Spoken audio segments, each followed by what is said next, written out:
Morning. Um, I finished marking your homework already, so I this afternoon, probably after I finished all my work, I guess after 4 o'clock, I will release the score for the first homework. Okay, and let me remind you also that this Friday, I am going to post the second homework, right? And that is due the following Monday. Okay, so do not forget to check for the homework this Friday, right? I found that for the first homework, there are some students who did not submit that one. Okay, I'm not sure whether they still enroll in the class or they will withdraw. Okay, but anyway, so don't forget to check. Okay, because after Monday, I will hide that particular channel, right? So after everybody submit, right, I will hide the homework channel so that nobody can submit after Monday. Okay.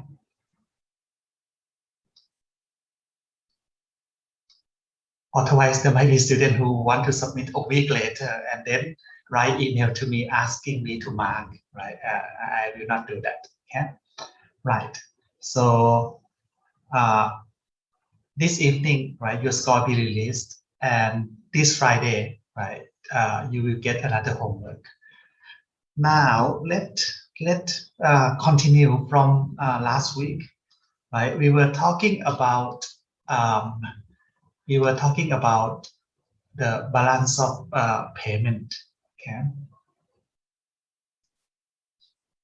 right. I have actually started right part of it already last week. Okay, basically last week we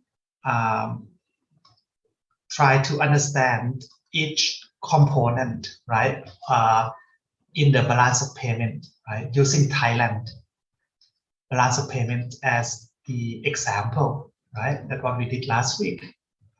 Okay.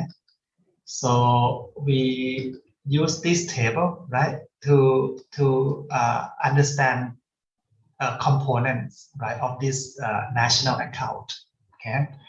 Now, if you want more details about what each line, right, include, so you just have to go down, right, from page. Let me count. Oh, I forget to put page number 4, 5, 6, 7. From page 8 onward, right? You see the details of each account, right, under this national account. Okay. For example, if you want to know what assets, right, what assets are considered foreign reserve assets, right? You can go down until here. Right, this slide show you what assets, right, are held at the central bank as reserve assets, right? So not only gold, right? Reserve assets also include foreign currencies, right? Not only hard currency, and the US dollar is the most popular currency for this purpose. Okay. After the dollar would be things like the euro, yen, and I think in Asia, right, the Chinese yuan start to gain some interest, right, by a lot of central bank, right, to hold as reserve assets, right. But the use of the Chinese yuan is still limited, right, due to the fact that the Chinese government still want to control the value of the currency. Right? Whenever you let your currency to be used as reserve asset, it starts to be quite hard to control the value of the currency due to a lot of supply of that currency, right, outside its own country. Okay. So sometimes country might be reluctant, right, to let that happen. Okay. But of course you gain something as well, right, when your currency become reserve assets for other currencies. Special drawing rights. This is actually a legacy of the Bretton Woods system. right? And this special drawing, right? It is not really money in usual sense, right?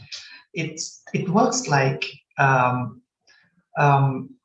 basically this is the man-made money, right? It's like man-made money that represent, right, a basket of currencies, right?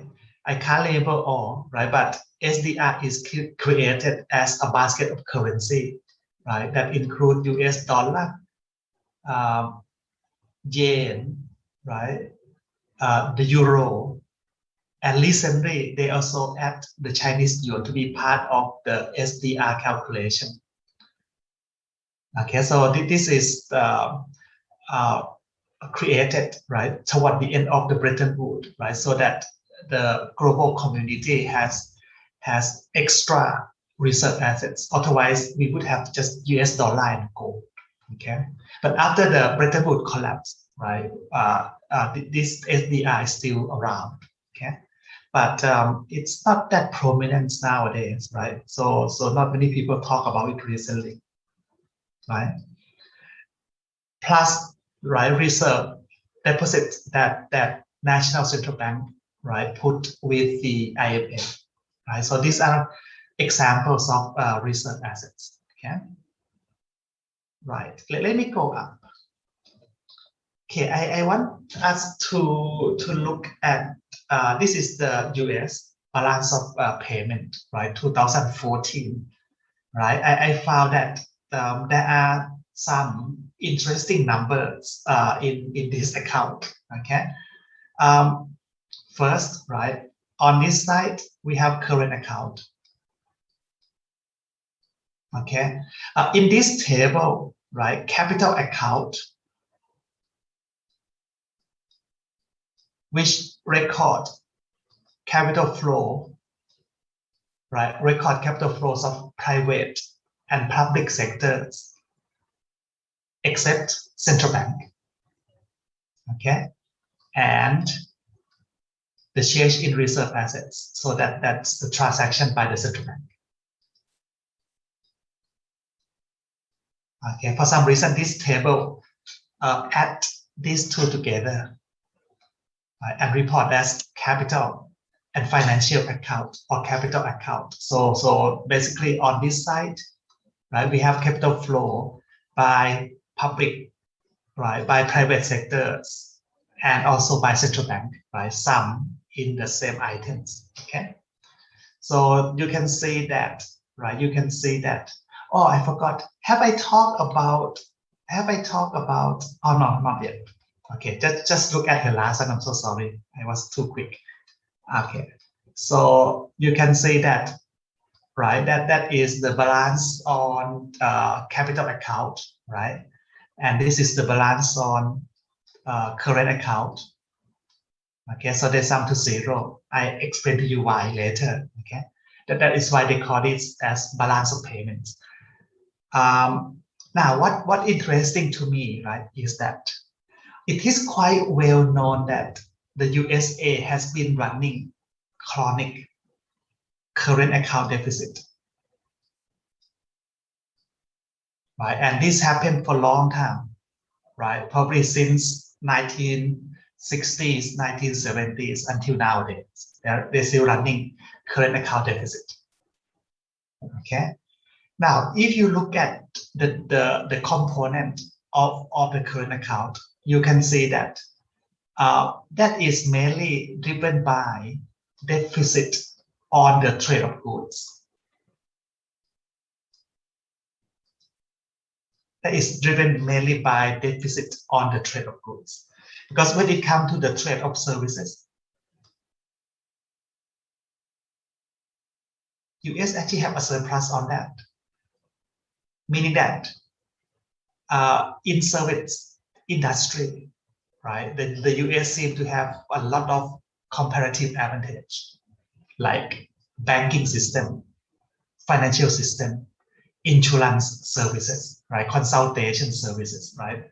We know that US firms, right, have that advantage.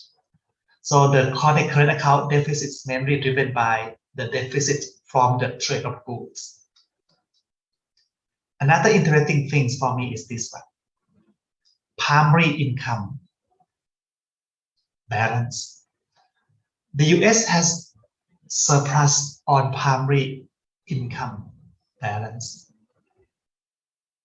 Why this is interesting? This is interesting because, right, we know that the US has a lot of external debt.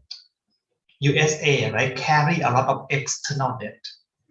Right? USA owe money to a lot of central banks, right? Because we all use US dollar as reserve assets. So once we have US dollar, what we do, right, as a central bank is that we use the dollar to purchase US government bond so that we can earn interest. So a lot of central bank actually, right, use their reserve asset to purchase US government bond.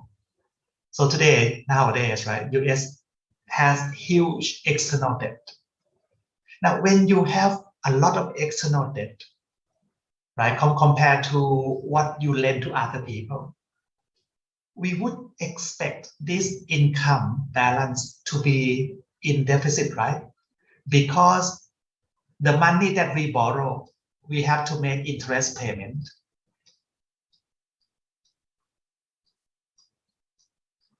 The money that we lend to other countries, we will get interest receipt.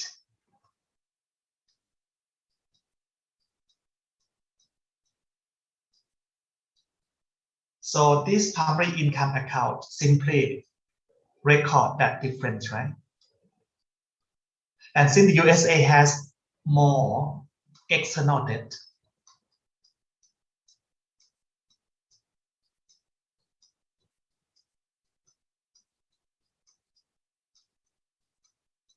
compared to the money that USA lend to other countries. So since this is bigger, therefore we should expect interest payment to be bigger, right? But they have surplus on this. Quite interesting. Basically, this implies that for some reason, the money that foreign investor lend to the US economy can earn less return than the money that US residents like lend to other countries or invest in other countries.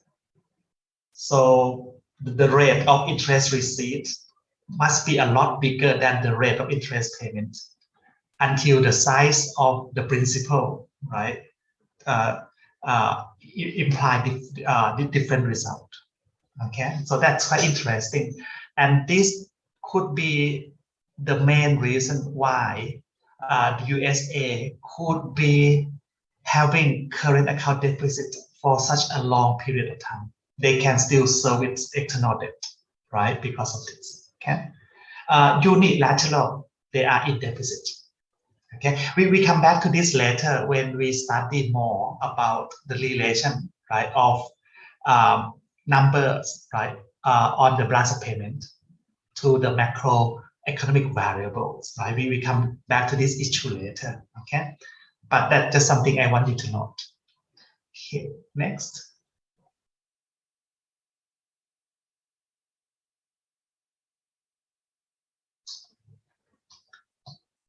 What I want to do next, right, is that I want to show you how a transaction can be recorded on the balance of payment.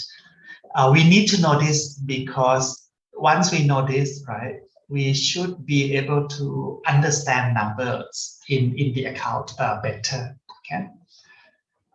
This approach is suggested by the IMF. So the same approach, right, is used, right, by a lot of countries around the world. So if you can read Thailand's balance of payment, you can also read the balance of payments of other countries. Okay. We use double entry bookkeeping to record transaction on this account. Okay. So what it means is that for each transaction that is qualified as the balance of payment transaction, right? The transaction will be recorded twice. right? One as credit, positive number. Another time as debit, negative number with equal amount. So this is a system we use to record transaction. So if for each transaction we record two times, right? One as positive, one as negative numbers with equal amount. That means, right, whenever I sum up the balance on current account, right, capital account, and the change in reserve asset, the sum of these three accounts must always be zero. And there's no magic about this, right? This is due to the way that we record the transaction. That's why it must be zero. Okay. This equation is known as the balance of payment equation. Okay, this is the balance of payment equation. Therefore, if this is the case, then we shall not have deficit. We shall not have surplus, right, on the balance of payment. However, whenever we read newspapers, right, we always see newspapers article talking about this year, Thailand balance of payment is in surplus. Due to COVID-19 in 2020, Thailand balance of payments is in deficit. But according to this equation, that must not happen, right? And the reason why newspapers are talking about the balance of payments imbalances is because the definition of their balance of payment and the definition of our balance of payment are different. Okay, in newspaper language, right? Newspapers language, right? When they talk about balance of payment, they tend to refer to the first two accounts only.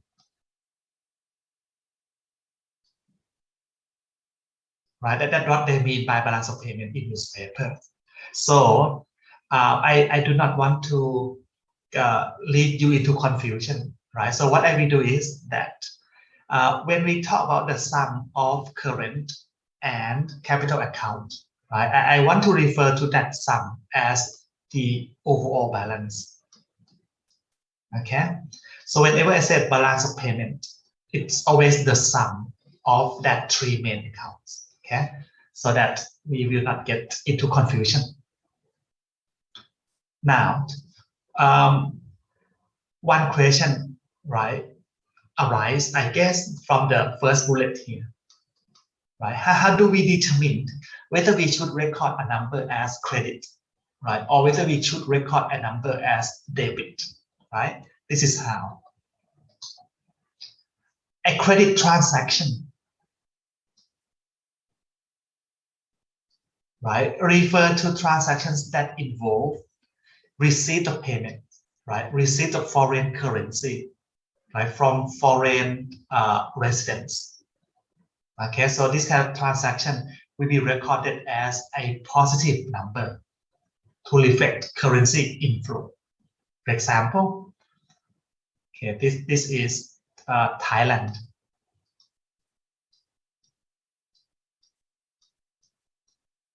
This is US. So when we export product, so in terms of goods, right, it is an outflow of goods, right? On the other hand, right, this transaction must also involve payments.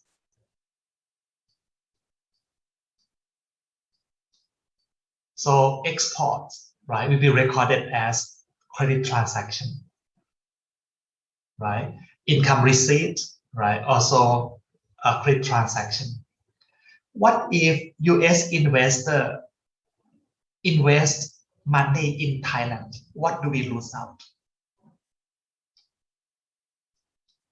When US investor, right, send their money to Thailand to buy stock or buy bonds of a Thai firm, what do we lose out? There must be exchange of some kind, right? Export is quite obvious, right? You exchange money with product. How about capital flow? what do we have to give them? So basically they invest, right? Let's say, right, either stock, right? Let's call that equity.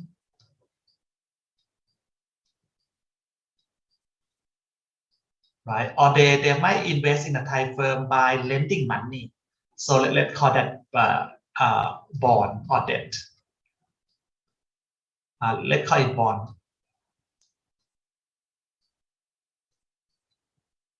So what does equity represent? What does a common stock represent to a stockholder? What does a corporate bond represent to a bondholder? Common stock represent claims on the firm's asset, right? Claim as the owner of the firm. As for corporate bond, it also represents claims, right? Claims that the bondholder have on the firm's asset. But this time it is the claim as the debt holder. So basically what we have to give up here, it is the claim, right, on the Thai assets. So if capital inflow, right, we also record as positive number, right? Just as what we do with the export. Okay, but on the other side of capital inflow, right, you also should notice that if that inflow is originated by foreign investor, that also means, right, foreign investor would have more claims on the Thai assets, right? There is an increase of foreign claims on the Thai assets. Now, if that inflow comes from Thai investor, if this inflow comes from Thai investor, that means Thai investor must sell their bond or stock in the USA first and move money back home. So that implies that is a decrease of Thai claims on foreign assets. So when you combine these two in, right, that means capital inflow actually implies, right? Capital inflow actually implies that there is a decrease in net private asset, right, of the country residents, right? Because foreign has more claim on our assets. Plus, we have less claim on their assets. So on a net basis, that means Thai residents has less claims on assets. Okay, so that is the other side of capital inflow. So that implies the country will become more and more in debt, right? That implies the country will become more and more in debt to foreign residents. This is external debt, right? This capital inflow represents external debt. Okay. Next, right? A decrease in reserve assets, right? Decrease in reserve assets. Okay, this is quite interesting as well. Why do we record a decrease in reserve asset as a positive number? Right? They do not look like they should be consistent to each other, right? Decrease in reserve asset recorded as positive number. Okay, think about this. Just now you see, right? We normally hold reserve assets in terms of foreign currency.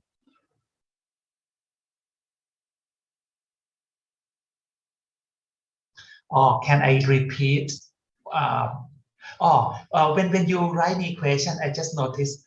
Can you send that question to everybody in the class? I mean, in the chat, there is that option, so that when I answer your question, your friend will also understand what I'm talking about. Okay, so let me answer the first question. Can you please repeat why capital inflow means lesser domestic claim? Okay, this one. Okay.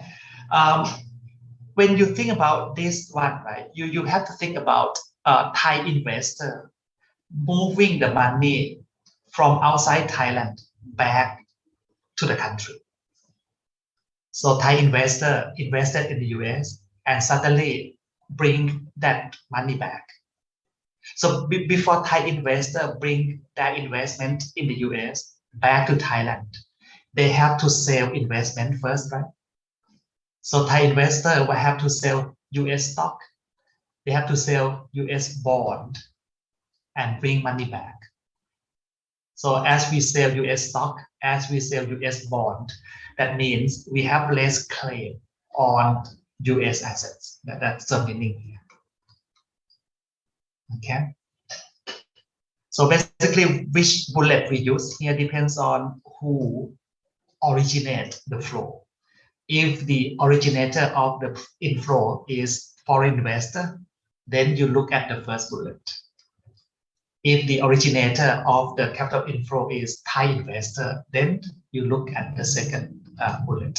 Okay, that's the first question. Second question: what if they just bring cash back? Oh, normally when they hold cash in foreign country, they will hold that cash as bank deposit, right? Normally, right? If that is a cash like banknote, right?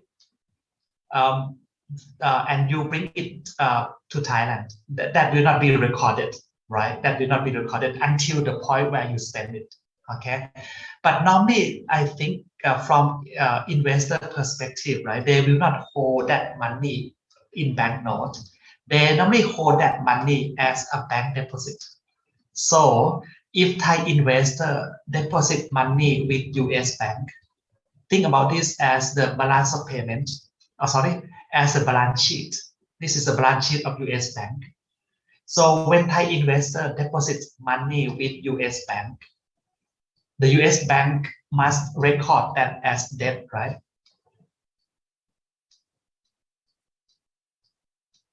That's deposit, okay? So basically, when we place money with a bank deposit in the US, the bank must record that as that debt, and we record as asset. So therefore, when you want to move money back to Thailand, right, Thai investor will have to withdraw money. So that will drop.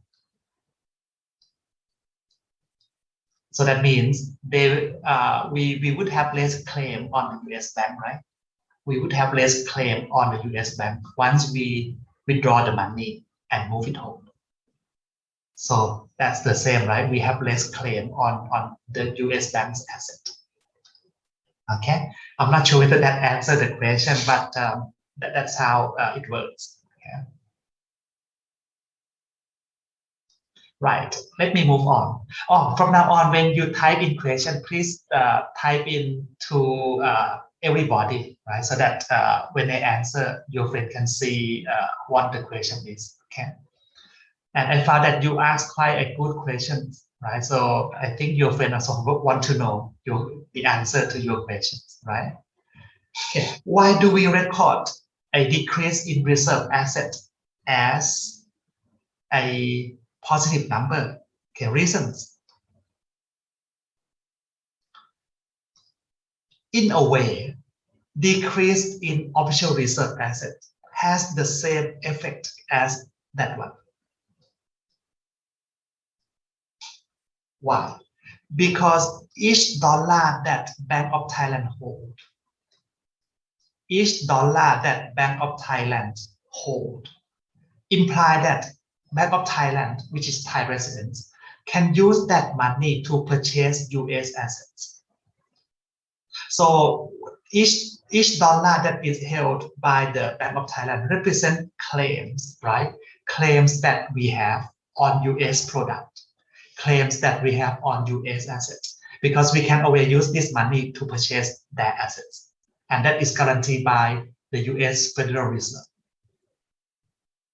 So if we have less reserve assets, let's say from 100 to 60,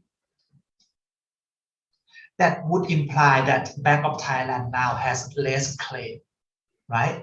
Bank of Thailand now has less claim on US products or assets. So that's the same implication here, right? A decrease in domestic claim on foreign assets. And this is why we record the last transaction, right, in similar manner, I mean, in the same manner as capital inflow. So positive sign, okay? It sounds confusing, right? But do not blame me, right? We have to blame the IMF who come up with this idea, right? Okay, next. A transaction that will be recorded, right, as negative number, right? These are debit transactions. Basically, these transactions must imply the payment of foreign currency to foreign residents.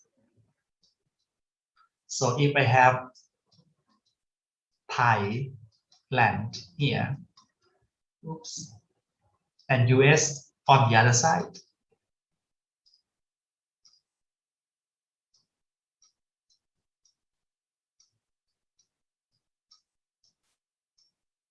so when Thailand import products from US, right, we have to exchange, right, with something, right?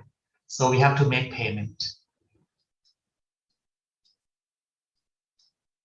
So we lose out foreign currency.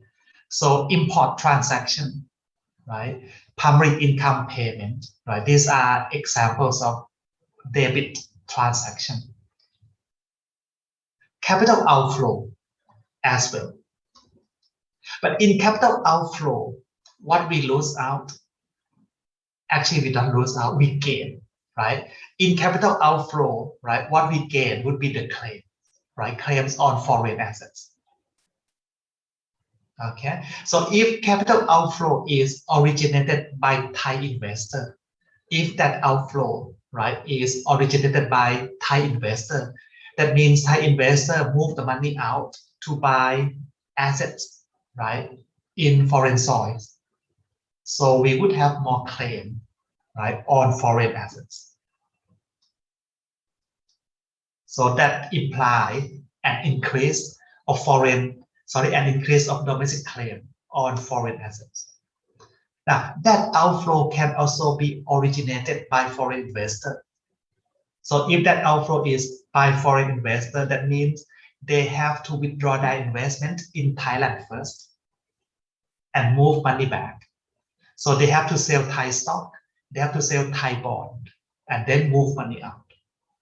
So that implies a decrease, right, of foreign claims on domestic assets. So on a net basis, right, on a net basis, capital outflow implies that is an increase, right, of a net private assets by Thai investors. Basically, we become more like a creditor, like we lend money to other countries. That's what it implies, right? But capital inflow implies differently, right? Capital inflow means we are using other people's money. So capital inflows always we have more foreign debt, more external debt, right? But capital outflow, right? The implication is more like we are lending money to other people, right, outside the countries. So we become more like an international creditor, right, in this case. Okay. Increase in reserve asset. When Bank of Thailand has more dollar holding, right? When Bank of Thailand has more US government bond, right? We have more US government bond. That means US government, right, owe us more and more money. So that implies there is an increase, right, of domestic claim, right, on US assets, right, foreign assets. So we should then record increase of foreign reserve assets in the same manner as capital outflow, negative number. That's how we decide. Okay, but question still, how can we record one transaction twice? How can we record one transaction two times? right? To understand that, right, please let me show you this example, okay? I designed this example, right, so that you will kind of get a feeling on how one transaction can be recorded 2 times, okay? But don't worry about the second example. I think the first example would be enough. Here, right, I have a transaction. Okay, I want to show you how this can be recorded, right, on the balance of payment. Thai firm, right, sales rise. So this, from Thai perspective, this is an export. Okay, export. So Thai firm sales rise to US firm, right, value at 1 million US dollar. Now it depends on whether the Central Bank of Thailand would like to record this number in US dollar term or in Thai baht term.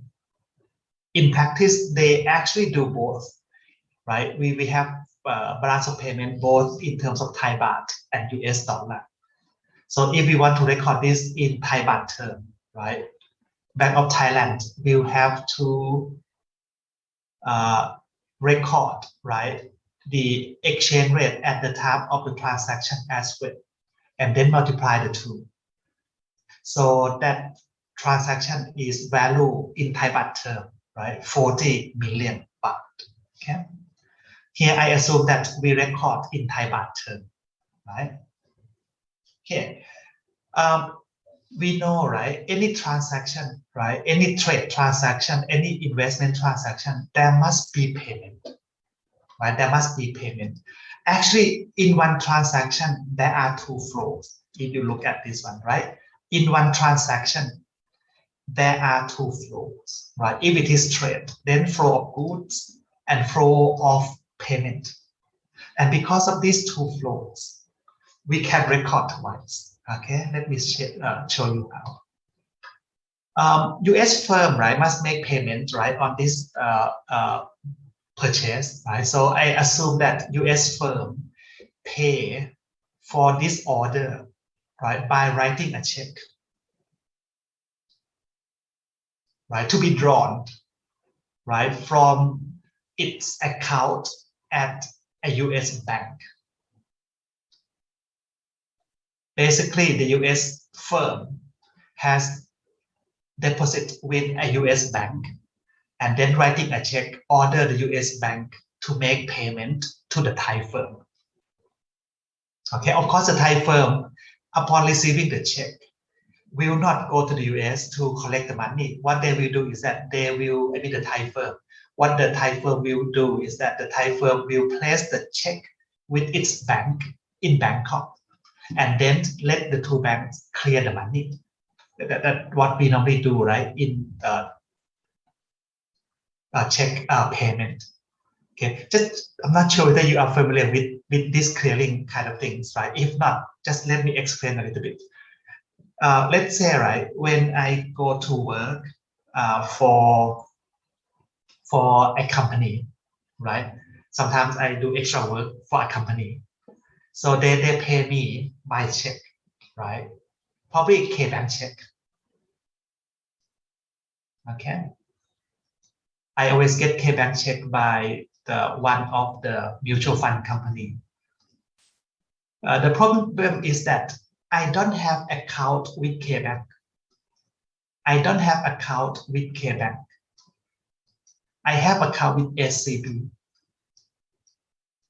So what I will do is that I will press that check, right? That should be drawn, that I should draw the money from K-Bank, right? I press that check with the SCB. And then the SCB will clear that money for me, right? We'll go to K-Bank and then ask K-Bank to pay SCB. And after SCB receive the money, SCB will deposit that money, right, in my account. So that's how our banking system clear a check. Okay. In international financial markets, we do the same. Okay. So let's see how we record this, right? First, right, this this transaction must be recorded as an export, which is under the current account. Okay, and record as a credit transaction, right? Positive number. Now, on the other hand, right, how do we record the other side, debit transaction? To understand how we record the debit transaction here, right, you have to think about how this payment is done. Okay, to understand that payment, let me show you this. Okay, we need some more space. Takes a while, okay, to explain. Okay, this is the balance sheet of US bank. I just put it as US bank. Right, this is the balance sheet of US bank.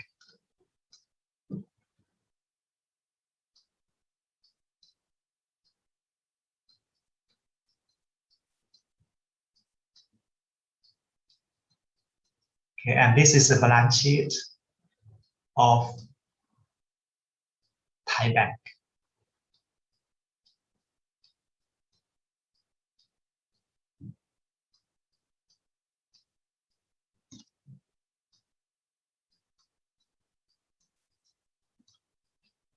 The US bank, right? Remember, the US firm has opened a bank deposit with US bank. So that deposit, let me just write it as depo. Just write that deposit. Sorry. So this is deposit by US firm.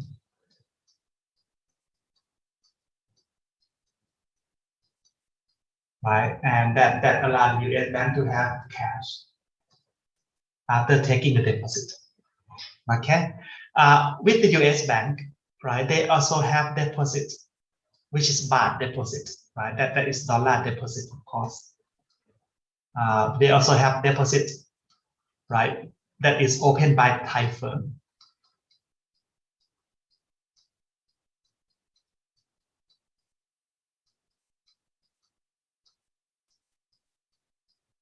Okay.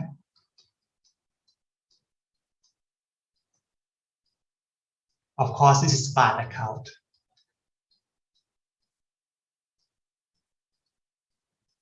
Cash. Now, in international banking system and the same thing in the Thai banking system, commercial banks, they actually open account across each other, right? Commercial bank, they actually open account across each other. And that account, right, help them to clear money easier. So in this case, right, the Thai bank, right, most likely would have to open account with US bank as well. So this is deposit open with the US bank by the Thai bank.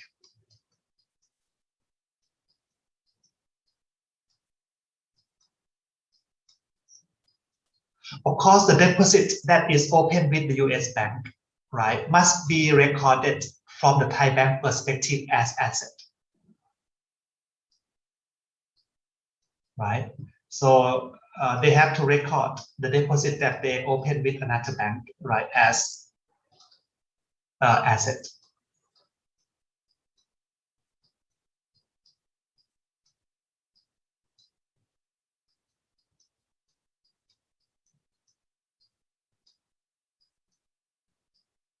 Okay.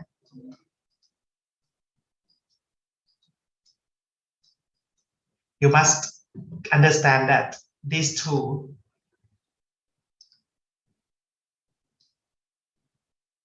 are the same account,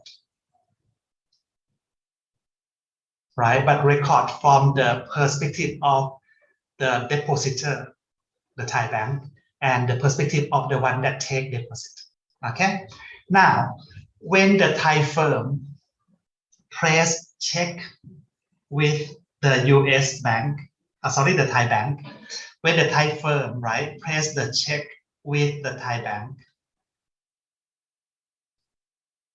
the Thai bank will then call US bank to make payment, basically draw the money from the US bank on behalf of the Thai customer. So what US bank will do is that the US bank, right, after receiving the check, right, because the US firm order the US bank to make payment. So the US bank will then deduct deposit, right, from the US firm account, right, and transfer that money to the deposit that is opened by the Thai bank. So the Thai bank would have more asset now. So upon receiving this money transferring in, the Thai bank will then transfer money to the deposit that is opened by the Thai firm. And now it depends. Okay, let me assume that the Thai firm open dollar account, that is possible. Okay, let me assume that so that I don't have to involve with exchange rate later on. So let assume that this deposit is foreign currency deposit, so that money can be directly transferred in. So this finished the process of transferring money. You can see that the actual dollar never moved. Right? The actual dollar with the US bank never moved anywhere. What changed is the ownership of that money. What changed is the ownership of that money. It changed hand from being the asset of US firm to become the asset of Thai firms. In this case, Thai bank. So this payment imply that, right, the Thai bank would have more assets overseas, right? The Thai bank would have more assets overseas.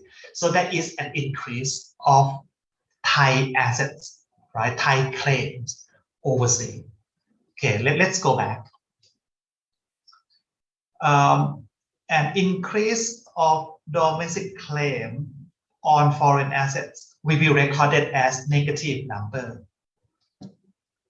So that's why we can record this. Right? That is an increase of a deposit that is opened by Thai banks, right, on the foreign bank, right, and that record as negative number. So this is how we can record one transaction twice, okay? And I have to go through this process with you because without this, right, it's quite hard to understand what's going on with the numbers, okay? Right, so if you're okay with this, next, right, I will show you how to analyze numbers on the balance of payment. Okay, I hope this is fine. Then we move on. Okay, this part, right, we want to analyze basically to see the linkage, right, between current account, not just current account, to see the balance of payment figures, right, how they are related, right, to various macroeconomic variables like the exchange rate, right? Right, macroeconomic conditions, right? Aggregate saving, aggregate investment, and so on. Okay, so that's the idea of this part. Now let me show you how the activities on the balance of payments, right, can be affecting, right, can affect, right, the exchange rate. Okay. To understand the linkage between balance of payments activities, right, and the exchange rate, we have to divide, right, the analysis, right, to different exchange rate system, because this relation depends on the kind of exchange rate system we use. Okay, the relation here really depends on the kind of exchange rate system we use. Now, I start with fixed exchange rate system.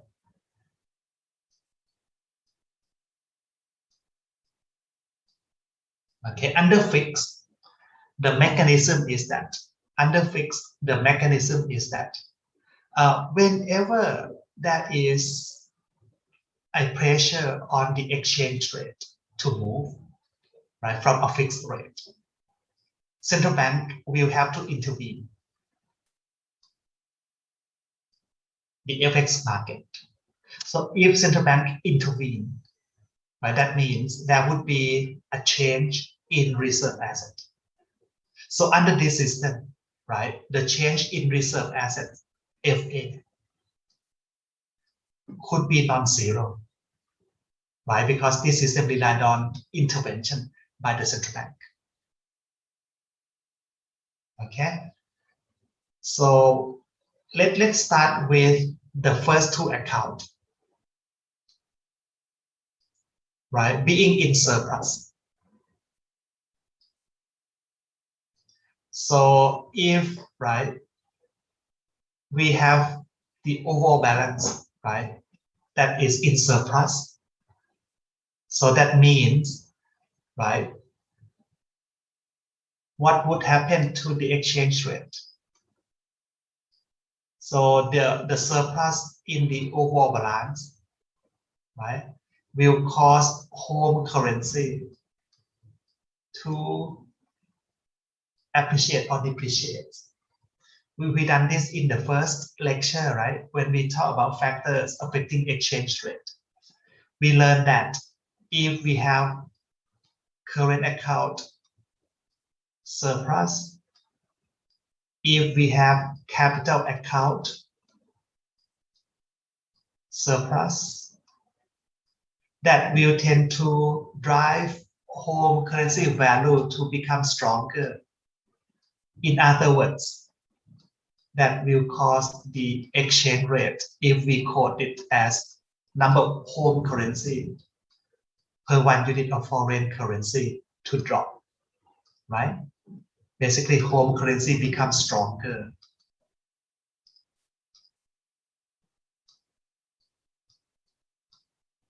Now, under fixed, central bank will not let that happen, right? Central bank will have to intervene.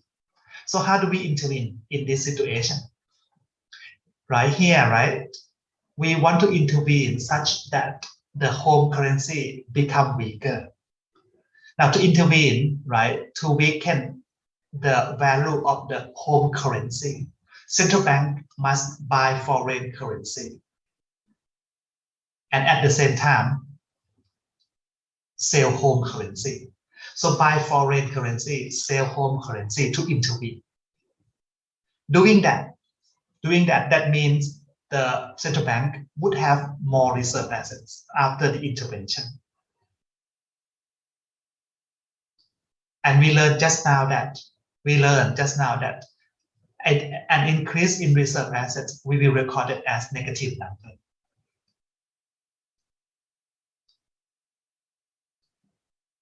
So the central bank must intervene, right, until the sum of the three, right, CA, KA, and FA becomes zero. Right, that's how. So basically, whenever, right, there is an imbalance, right, of the overall balance, right, we will have to intervene, right, by buying, right, reserve assets, and that will cause FA to be negative and bring in, right, the balance, right, to the system. Okay, whereby exchange rate can be fixed. So under this kind of system, you can see, right, whenever there is an imbalance, right, of the overall balance,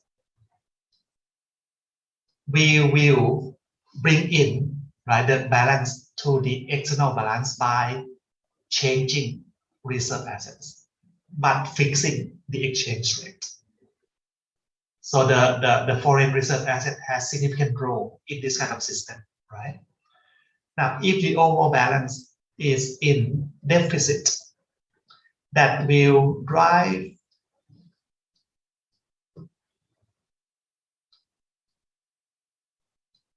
the value of home currency down. So central bank have to strengthen the value of home currency by selling foreign currency and buy home. So that will cause a decrease in reserve asset, which will be recorded as negative, decrease positive number. And this will allow us to have the sum of the three accounts to be zero again. Right? So that's how fixed exchange rate system is supposed to work, right? To stabilize, right, the economy and the exchange rate. Okay. Next, float. Under float, right? If I assume 100% float, then in this case, right, we shall not expect the central bank to intervene. So if the central bank doesn't intervene in foreign exchange market, then there will be no change in reserve asset.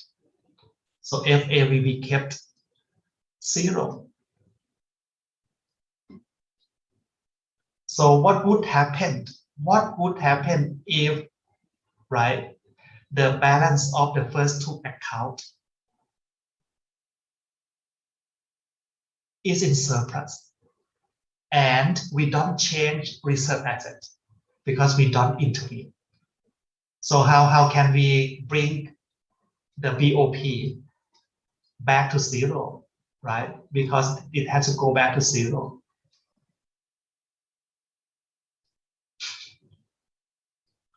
Now, under float, this is what happened. When the overall balance is in surplus, right, that will pressurize home currency to appreciate.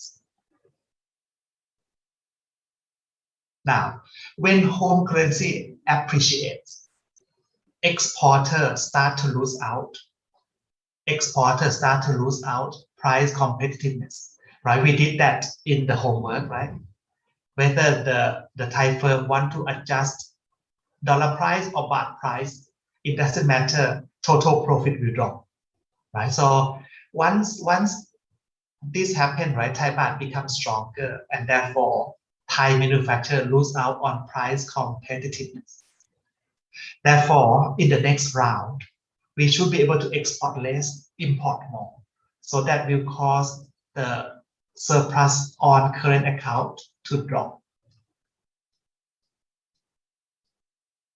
Furthermore, once Thai baht becomes so strong, right, from the eyes of foreigner, right, Thai assets become more and more expensive to buy. Thai assets become more and more expensive to invest. And those that already invested might feel that it's already time to sell, right? Because we can gain profit from the currency as well. So therefore, that should slow down the surplus.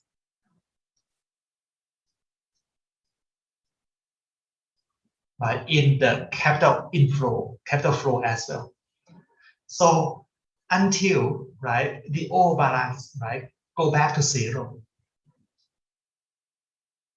then we have equilibrium. So under this system, it is the exchange rate that is used as the adjusting factors to the balance of payment. Right, we let exchange rate change, right, so that it will balance the BOP by itself. Okay.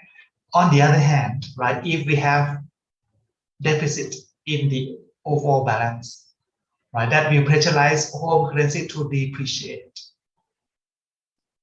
So that should allow the exporter, right, to gain price competitiveness, therefore improve the deficit in current account. Furthermore, when Thai baht becomes so cheap, right, it might start to trigger foreign investor to see that Thai assets now become cheaper and cheaper, right? It may be time to invest. So that also will improve the deficit, right, in capital account until the sum of the two go back to zero. Then we bring back the balance to the system. So that's how, right, BOP and exchange rates are linked, right, based on different systems. Okay, next. Okay, what I want to do next, right, is to show you, right, the linkage between current account deficit and foreign indebtedness of a country. Okay. To do this, right, I have to talk about the meaning of the last two accounts first.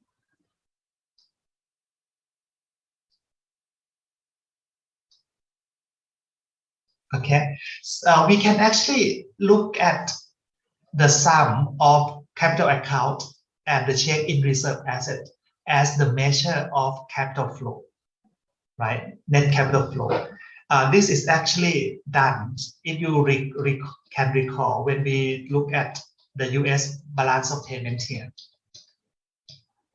You can see that in the US balance of payment, right, on this slide, they actually sum up these two together, right, when they represent the capital account. Okay, so that too, right, when they are positive, that imply capital inflow. Negative imply capital outflow, right? Okay, let me go back.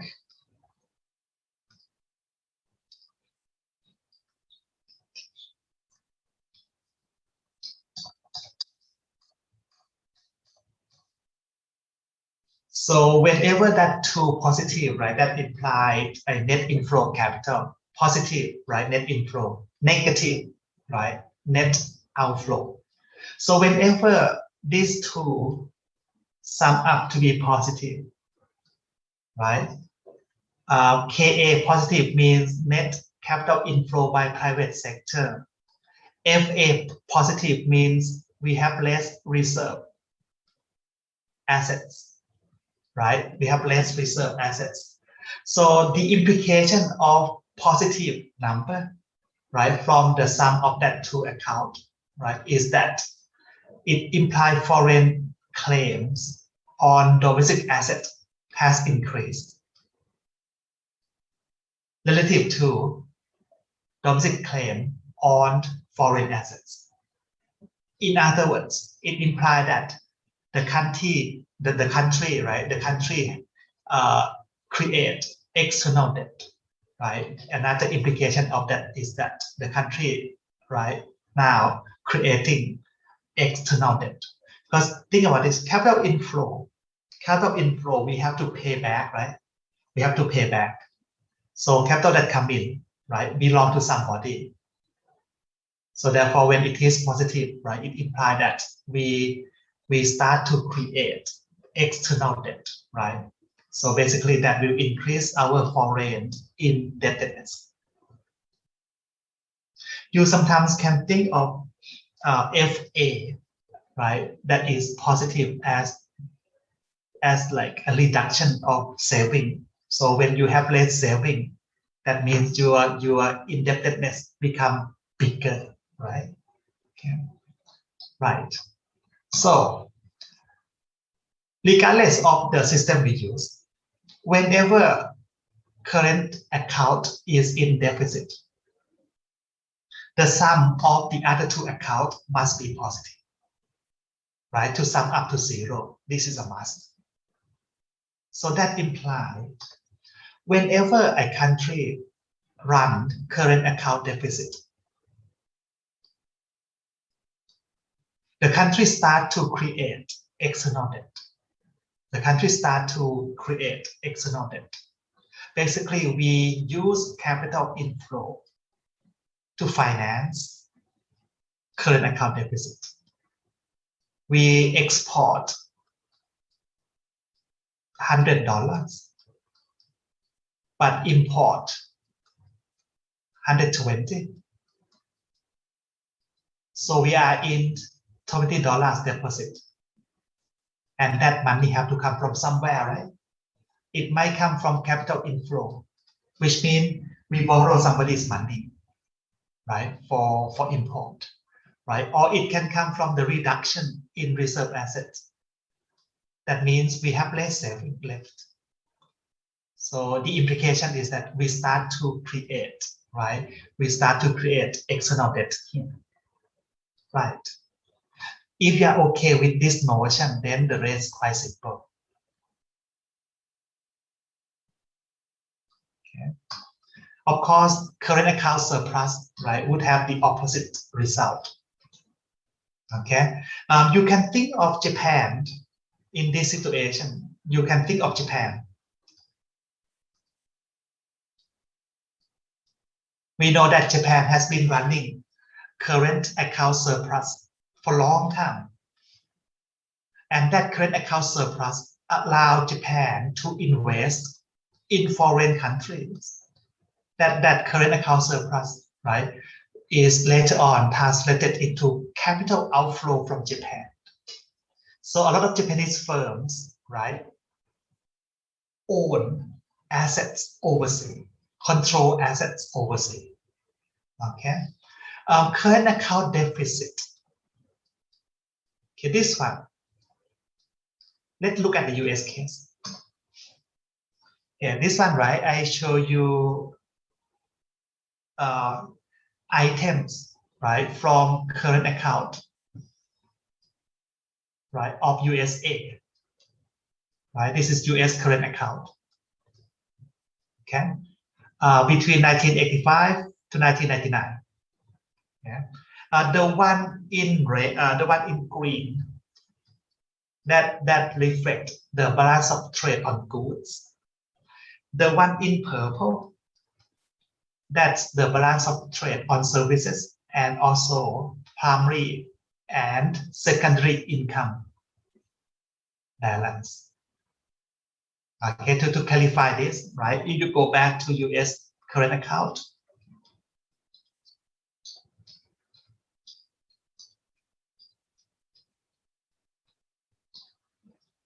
okay, let me delete some of this first.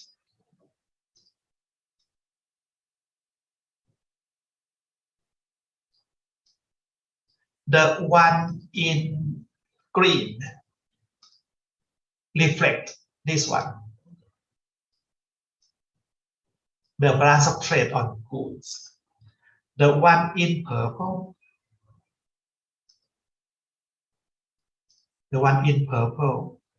reflect this one, right? Service balance, primary income, and secondary income. These three combines, right? Which from 2014, that's positive. It seemed to be quite consistent throughout the years, right? This one is negative. The sum of the other three, right, is positive.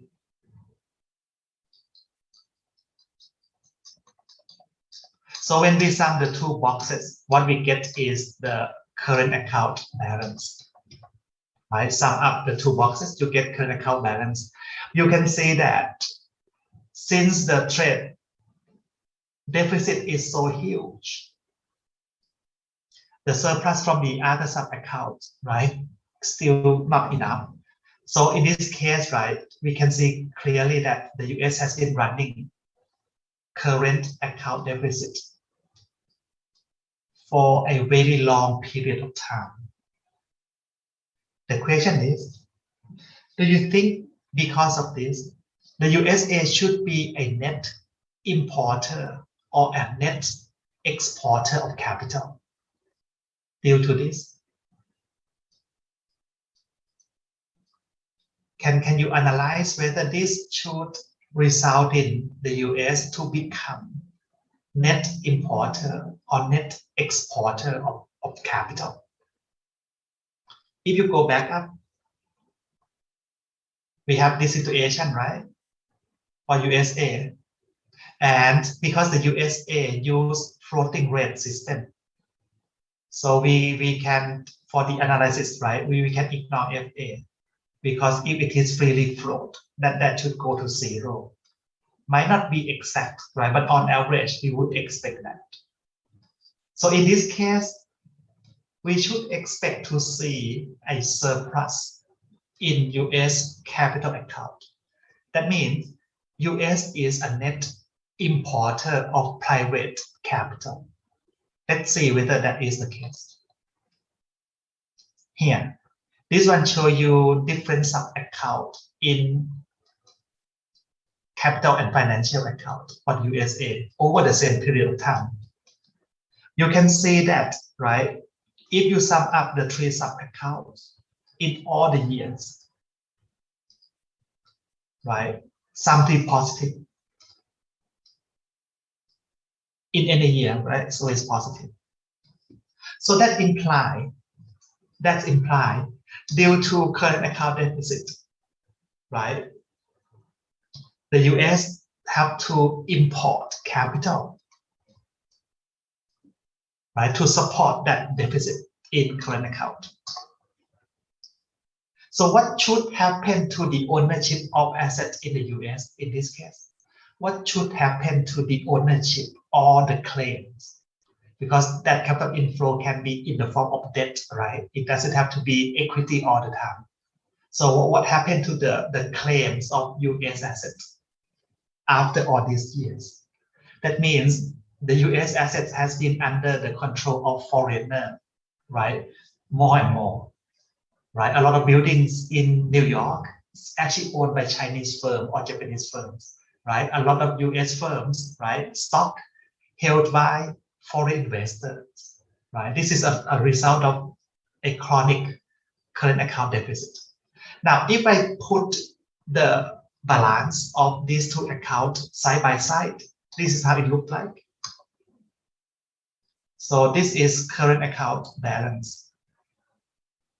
This is capital account balance. You can see that the correlation is almost, not exactly, almost -1, right? It is not exactly -1 because I think, right, that there might be certain degree of intervention in foreign exchange market by the US Federal Reserve. But the correlation is very close to -1. That means the currency is pretty float, right? Okay. Now, right, because of this, right, at the end of World War II, right, the US was the biggest international creditor. In World War II, the US was the biggest international creditor. But because of that development we analyzed just now, today, the US has turned itself from international creditor into the biggest international borrower in the world, right? That external debt is the highest, right, among all, compared to other countries in the world, right? And this change in fortune, right, is mainly due to chronic current account deficit. Okay. Now, at this point, I have interesting question to ask.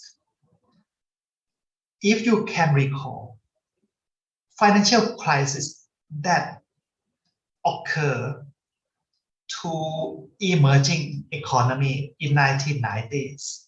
I hope you have gone back to read the book. Okay, financial crisis that affect emerging economies during 1990s. Remember, they mainly driven by chronic current account deficit.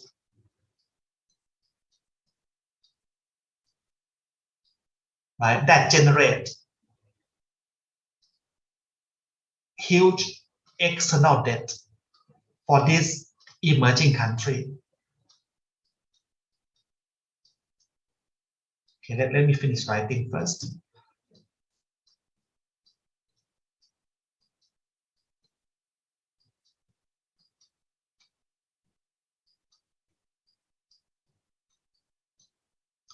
And once the debt is too high, then investors start to lose confidence, right? Start to lose confidence, and then they start to move money out, and that trigger crisis, right, in emerging countries during that period. My question is, why doesn't the same thing happen to the US? You know, the USA has been running current account deficit even for a longer period than these emerging countries. Their external debt is bigger, a lot bigger. But this never create problem to the US economy, right? In fact, the crisis in 2008 in the US was driven by internal debt, not external debt. It's housing loan, right, in the country. So why? Why this same thing doesn't really trigger economic problem to the US? Why could the US still be able to maintain higher and higher level of external debt? Okay, any offer of reason? Understand my question, right?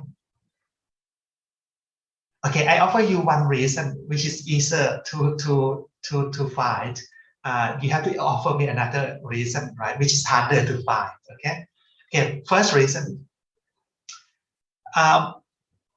When Thailand run current account deficit and start to create external debt, this debt is denominated in foreign currency, right?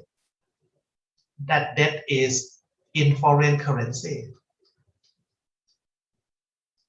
US is probably the only country in the world that have external debt denominated in its own currency, US dollar.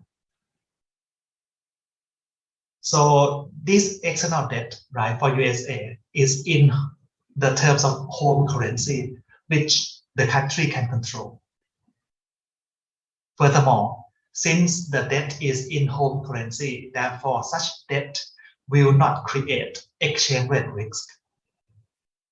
Unlike us, when we have external debt, it's mainly in foreign currency, which we can't control. We can't print to pay, right? We have to earn and pay.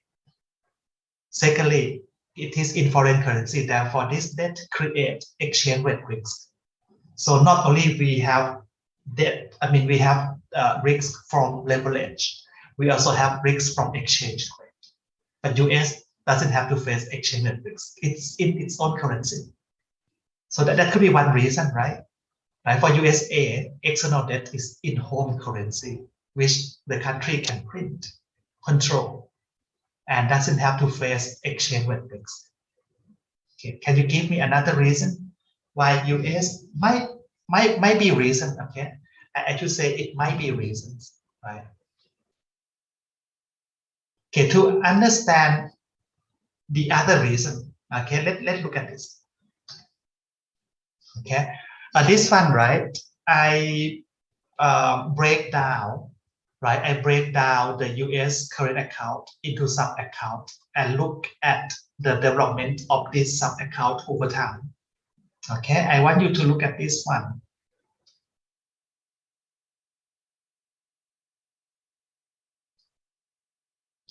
Normally, if you have huge external debt, you should expect to see the difference between interest or return received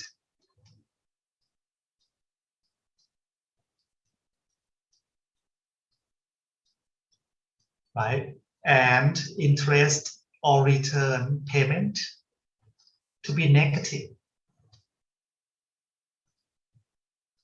due to the bigger principle of external loan, right? But for some reason, the US managed to have surplus on this net between income received and payments on capital used outside country. It seems like, right? Okay, let me show you another one first, then we can come to this. Okay, this graph, right, show you the one in blue first. That one in blue, right? That is asset outside USA, right? That is the value of asset outside USA owned by US residents or US firm. This is like money invested outside USA, right? By US resident. So this is the source of income received, right? The return on this investment will become this value measure the principal of investment, okay? But the numbers in this column only reflect the return on that investment. So the one in blue, right, will in the end generate return received, right, from the US economy.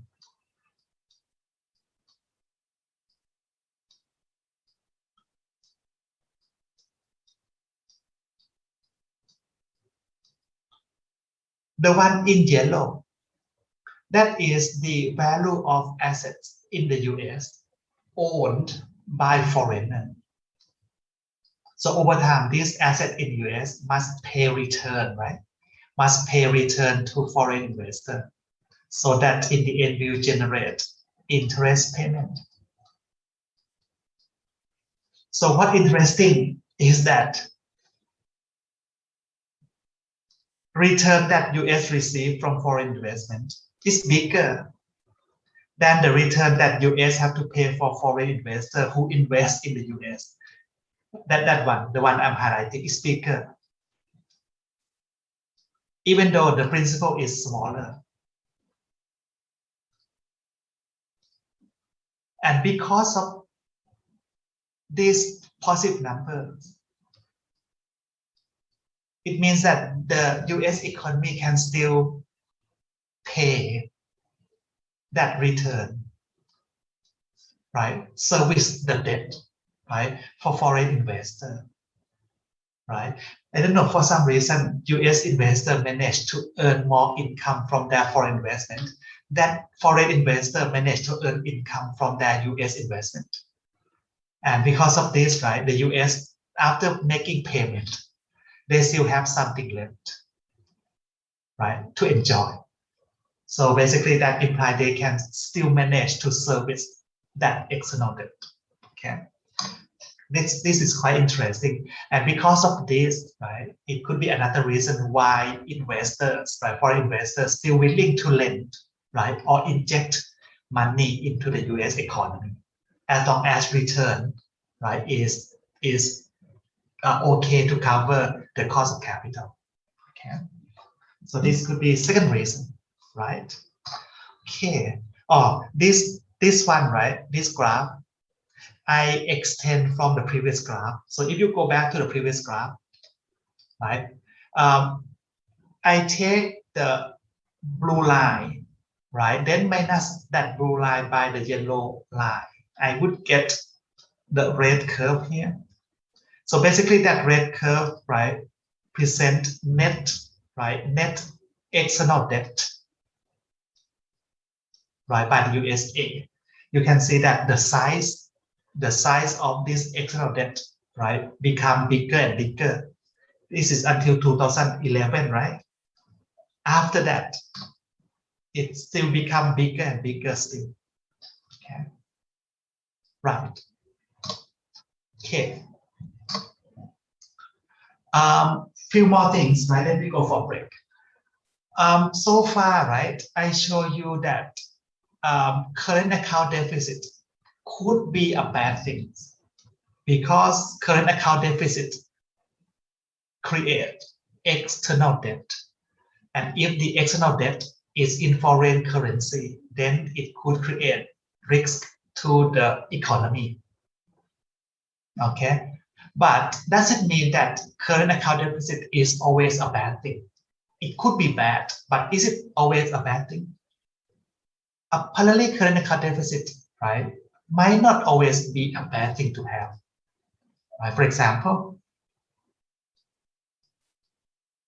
if Thailand experiences significant GDP growth, so that will induce, right, a lot of investment, right, to support the growth. And of course, part of the investment must come from foreign capital inflow. And of course, right, when we invest a lot, right, Thailand, right, we can't produce capital goods by ourselves. So that huge investment right, will trigger imports of capital goods, and in the end drive current account to be in deficit. So if current account deficit is triggered by this, then this is not a bad thing to have, right? Because current account deficit can come when we have booming economy. And if current account deficit comes from booming economy, I think this is welcome, right? We welcome this kind of deficit. But over time, of course, we would expect that the investment in capital goods over time must yield something. Basically, it must allow us to turn the table from having current account deficit into surplus in the future. Of course, that's what we expect. But this one just implies that current account deficit itself is not always a bad thing. However, if that deficit is chronic,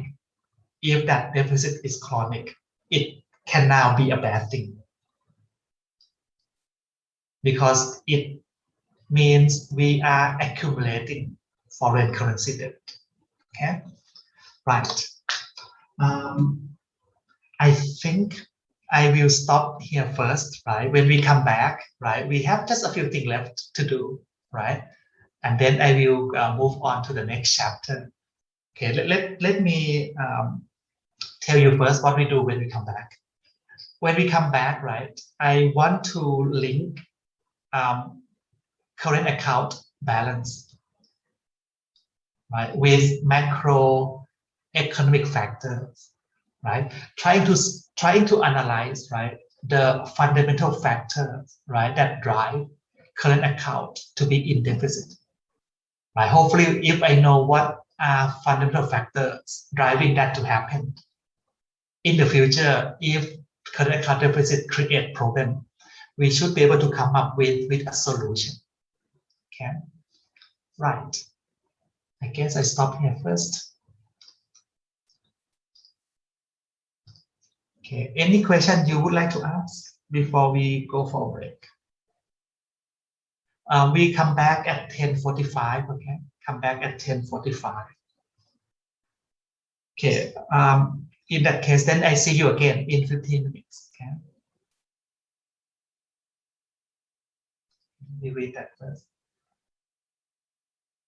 If the foreign capital inflow to Thailand doesn't mean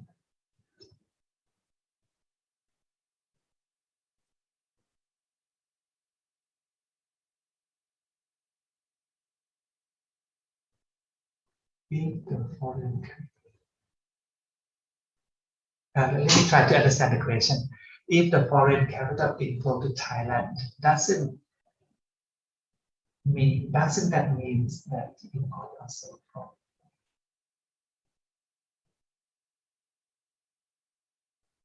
Oh, okay. That's right. That's why when okay, let's think about this. Foreign capital come in first, so that caused capital account to be in surplus. And if we use that capital to import capital goods from foreign countries, that will appear in current account as import. So negative number, money going out. That's right. That's why current account and capital account, right? They tend to offset each other, right? I'm not sure whether I answered your question, but that's why capital account and current account, right, could tend to offset each other. Okay. But once they are not offsetting each other, that when you will see exchange rate move, or there must be a change in reserve asset. Okay.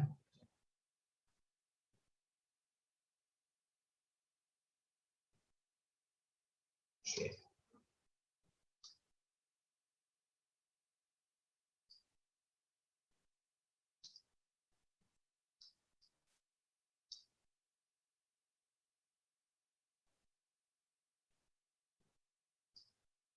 Okay, quite interesting, right? Macroeconomic subject. Okay, I'm not sure in BBA how many macroeconomic subjects you have to do, right? But To me, right, I found macroeconomics quite interesting.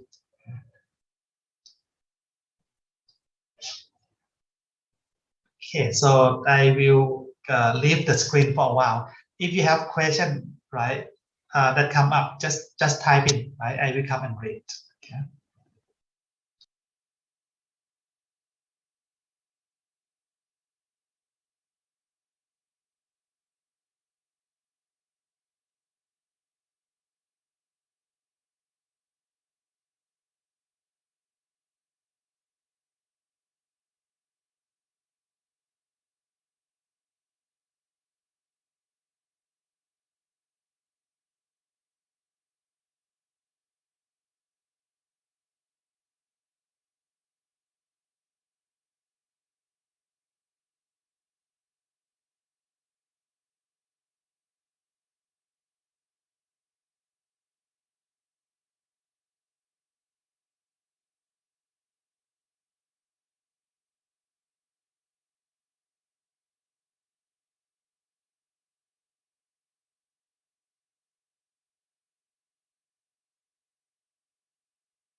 Okay, it's time to come back.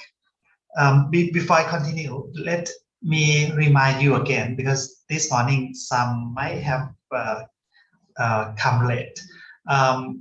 This Friday, I will post the second homework, right, on the Blackboard. Okay, so don't forget to load the homework and finish it, right, by the due date. Okay. And also this evening, right, this evening I will post your score, right, for the first one.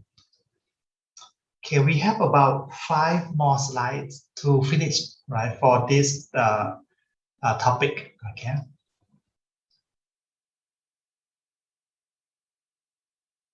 Okay. Okay. What I will do, right? I would like to start with the GDP, right? GDP equation, right? There are many ways, right, that we can measure the GDP, right, from the value of final product, right, final output, from the expenditure of various economic units. So the first equation shows, right, the measure of GDP from aggregate expenditure, right, consumption, um, domestic investment, right? I have to put subscription D here, okay, to stress that this is domestic investment. So if a Thai firm invest overseas, that is not counted here, right? This is only investment in the country, okay? Domestic investment, government expenditure, right? Export minus import, okay? The third way to measure GDP, right, is from the income perspective, right? Income of various economic units, okay? Now, if I want to measure from the income point of view, I have to measure the income from using factors of production, right? So labor will earn wage, right? Land will earn rent.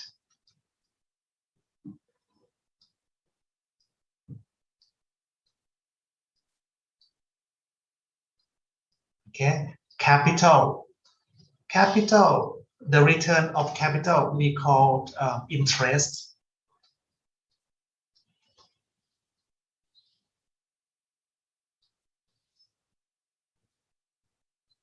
Right, and the return to entrepreneur, we call that profit, right? Now, if we want to measure from the income perspective, we have to measure this,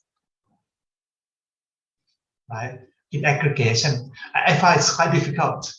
So what I do, right, let's think about who actually control factors of production, who actually control the factors of production. I guess in the end, it is household, right? Household own firms, household run the government, and so on. So if I think about income from the perspective of who owned all these factors of production, it's actually household. So when household receive income, right, what did they do, right? First, they pay tax. Whatever left, consume.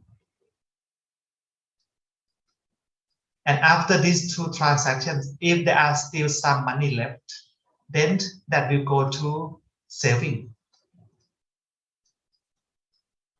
So this is another way to think about GDP. And if we measure them correctly, 1 and 2 must be the same, right? Expenditure of one will be income of the other, right? So if I equate the two equations, right, and then I move x minus m on one side, I would have this relation. So in this relation, right, x minus m, that is a proxy, right, of current account, balance. Okay. Uh, the first term on the right hand side, that is called net private saving, right? Net private saving. If it is positive, that means aggregate saving exceed, or Y represent GDP, right? Y represent GDP. That is the GDP. Okay? If you go back to your lecture note in macroeconomics, right? These are symbols that lecturer will use, right, to talk about GDP account. Okay? The first term, right, on the right hand side, that is called net private saving. This term, second term,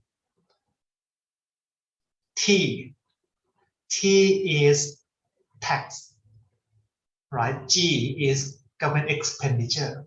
So the difference between the two that represent a national budget balance, right? That term represent national budget balance, right? If it is positive, we say that the budget is in surplus.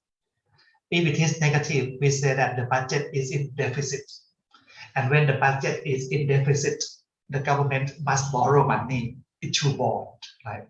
What they are doing now, right? Okay. So that surplus only apply when the last term on the right hand side is positive. Okay.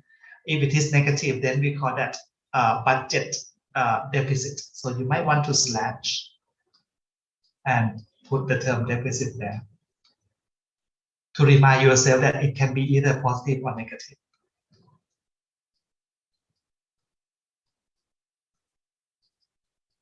Okay. Economists actually use this equation to explain. Give me a second.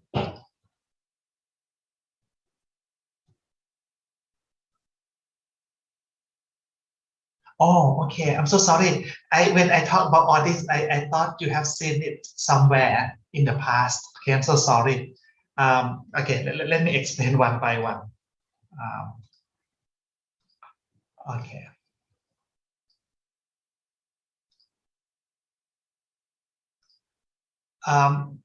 Equation 1 and 2, right? They are known as GDP equation. Okay. Normally, there are many ways that we can measure GDP. Right? I show you two ways, right? That could be another way, right? The first equation, right, is to measure GDP from aggregate expenditure, right, from different economic units. The first term, that is expenditure by household, consumption. Okay, that's consumption. Second term, that is expenditure by business unit, called investment. Okay, that's investment, domestic investment. Okay. G, that is the expenditure by government sector, right? Called government expenditure, right? Last two, that is from foreign sector, import minus export. That's called GDP equation, right? Second equation is also GDP, right? First term is the same, consumption by household. Okay. Second term, that is tax paid to the government. And the last term is called saving. The last term is called saving, aggregate saving. So think about this. If household has income 100, okay, pay 20% tax,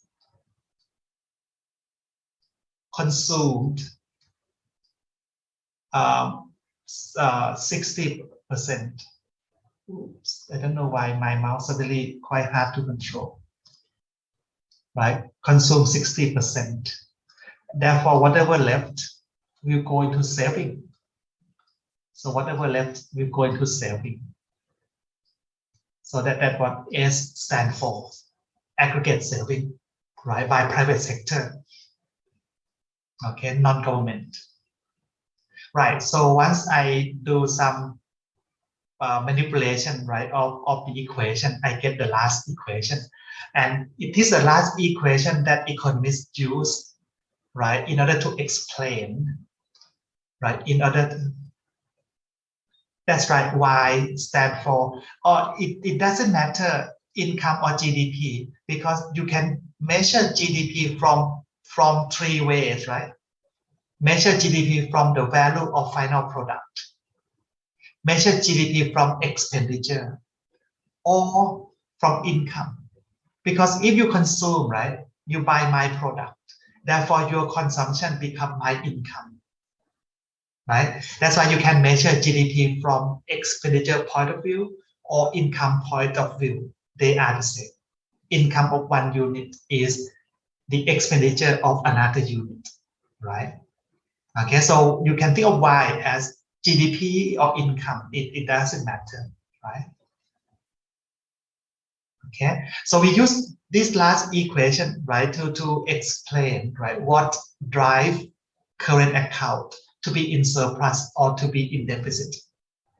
Okay, so if I first ignore the government sector, let's focus on this.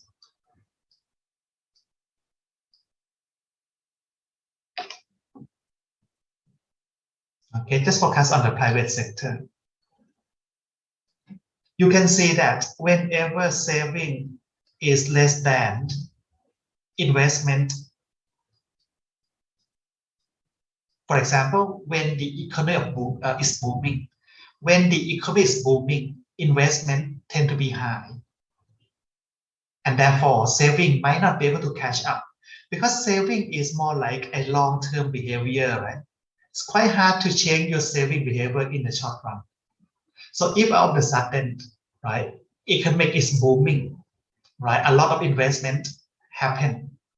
So saving cannot catch up. According to this equation, the left-hand side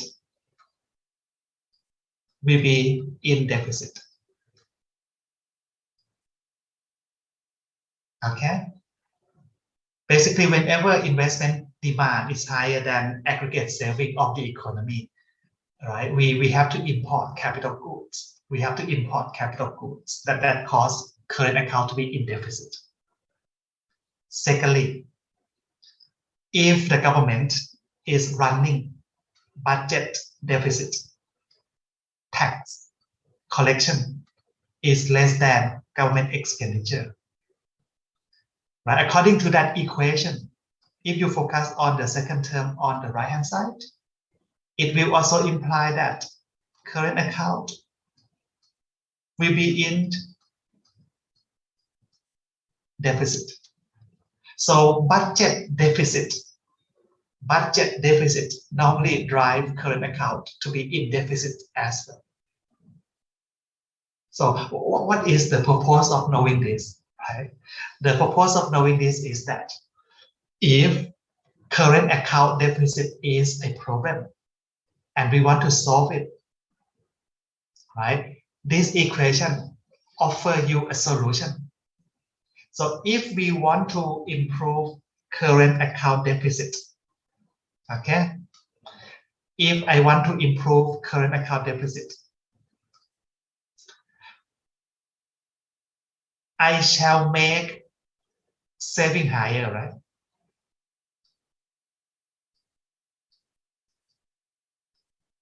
Because one way to solve current account deficit is to try to improve saving. Investment, sometimes you don't want to touch it because investment normally involve employment. So if you don't want to touch investment, right, one way to improve current account deficit is to encourage more saving, right? If not, what shall we do with the budget? If not, what the government shall do with the budget if they were to improve current account deficit? They must try to increase tax and reduce government expenditure. Basically, try to run budget surplus, right, or budget balance, right, rather than deficit. Because if you run budget deficit like this, it will induce current account deficit, right? And this kind of suggestion has been known for a long time, and everybody study the same economic textbook.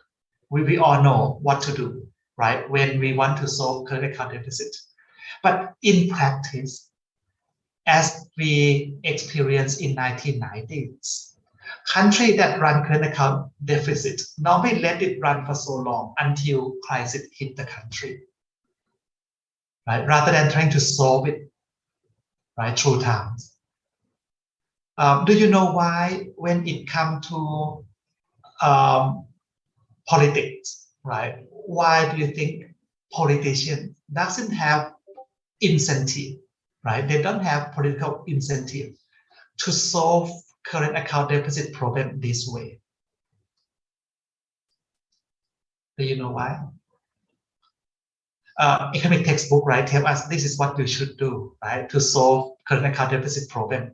But you know, when we solve problem, we have to use politics to solve, right? Everything is decided from the parliament.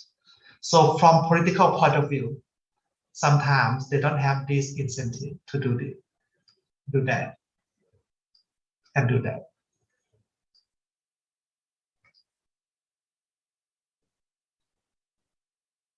That's right. Because if you increase tax, right? If you increase tax, your friend said that increasing tax is not popular policy. That's correct. You know, Thailand, we supposed to have VAT, right? In Thailand, we call VAT. In other countries, they call GST, right? Good and services tax, right? In Thailand, we call this as value added tax.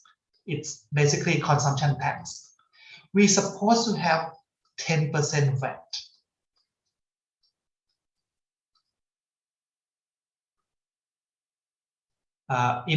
Increasing tax would put party revenue. Correct. If you increase tax, right, most likely next term you will not come back as a government. Okay, that's right. I agree. Okay, now we're supposed to have 10% VAT for a long time, you know. And I think because of 1997 crisis, they have decreased the VAT to 7%. And we have planned to bring that 7% back to 10 for a long time until now. I think 2 decades has gone. No government dare to do that because increasing tax, like what your friend tried to tell me, exactly true. Nobody want to do that because it's not popular politically. It's called political suicidal, right? Decreasing government expenditure, less likely. Government want to get popular vote, right? So they want to stimulate economy. Therefore, less likely they will decrease government expenditure. How about encourage saving? If you notice, right, government sector always come out and tell people that, oh, the household debt is so high in Thailand that could be a problem. So people should try to save, right? But when government come up with policy, they tend to come up with policy to cause people to have more debt. You should notice, right? Because increasing saving, that's right, increasing saving means less consumption. Less consumption, right? You will see this. Increasing saving means consumption must be lower. So that might slow down the economy in the short run. So even though how to solve the problem has been known for so long, but when it comes to politics, right? Politicians normally don't have that incentive to do it, right? So because this kind of adjustment could be quite painful, right, in the short run. Okay, it could be quite painful in the short run, right? Therefore, sometimes you have to let crisis take place before adjustment is made, right? Without crisis, right, nobody want to adjust anything. right? Okay. Another way to look at this equation is this way. Okay. If I start with national product, so this is the value of all product made, right, in the country, right? National product. So part of national product is consumed in the country, but not all, right? Part of the product also exported outside. So CD, that refer to domestic consumption on domestic product, right? That's domestic consumption on domestic product. Okay. How about national spending? Of course, we spend on consumption. So part of the spending will be on product that is made domestically. And part of the product that we consume, right, will also come from import, right, import products. So that become overall spending of a country, spending on its own goods and spending on imported goods. Okay, now if I rearrange equation 1 and 2 such that CD is on one side, then I equate them because they are both CD. I would have another way to present current account balance.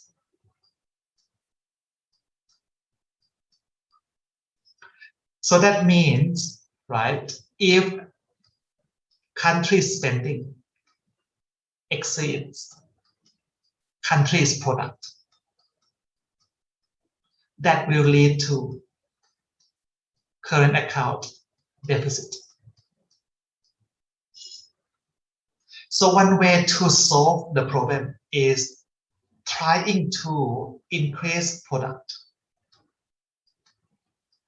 But normally when you increase product, right, when you produce, you also have to spend, right? When you make something, you also have to spend, right?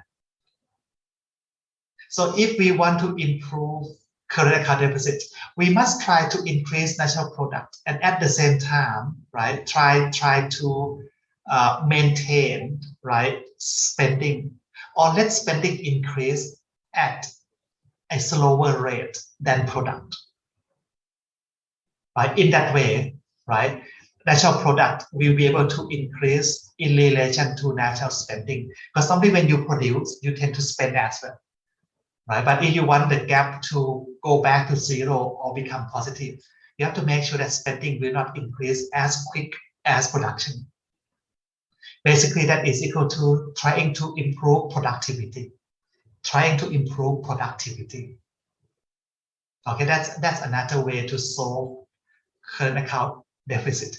But increasing productivity is not a short-term project, right? It must be a long-term project. Okay, so this is not immediate remedy, right, to the problem. Okay, right. We know, right, one reasons why Greece, right, those PIIGS country, right, fall into crisis in 2010, right, partly because spending exceeds productivity, right. So one way to improve that is to increase productivity, right, slow down spending, and that is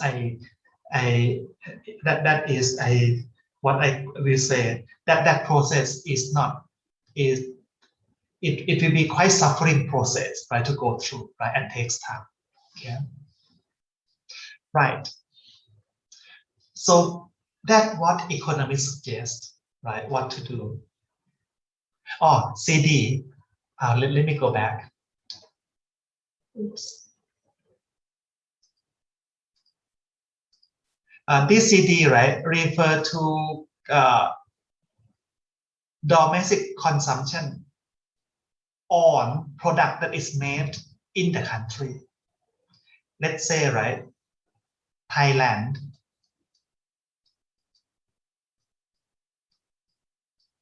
produce 100 unit of product. So part of it will be used for domestic consumption and part of it, let's say 80. Therefore, whatever left, we will export this for other people to consume. But national spending of Thailand could be, right? National spending of Thailand could be 95.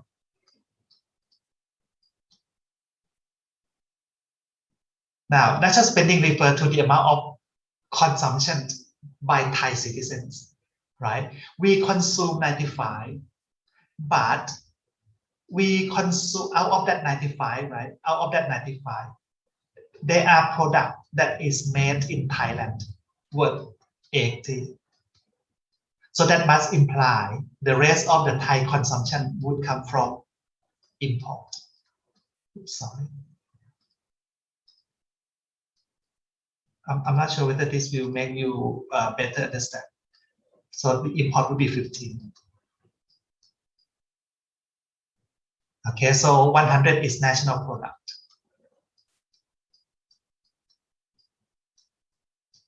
We produce 100, right? But we out of that 100 we produce, right? We only consume 80, so we export 20. But our total consumption is actually 95. So that must imply another 15 must come from import, right? Imported product. So if we net these two, it implies that we have a surplus, right, on current account 5.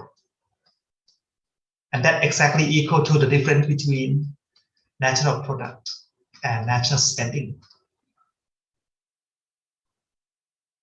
That's correct. NS is the value of the country's spending, but that spending can spending can go to product that is made in the country and also product that is made from outside the country. That's right.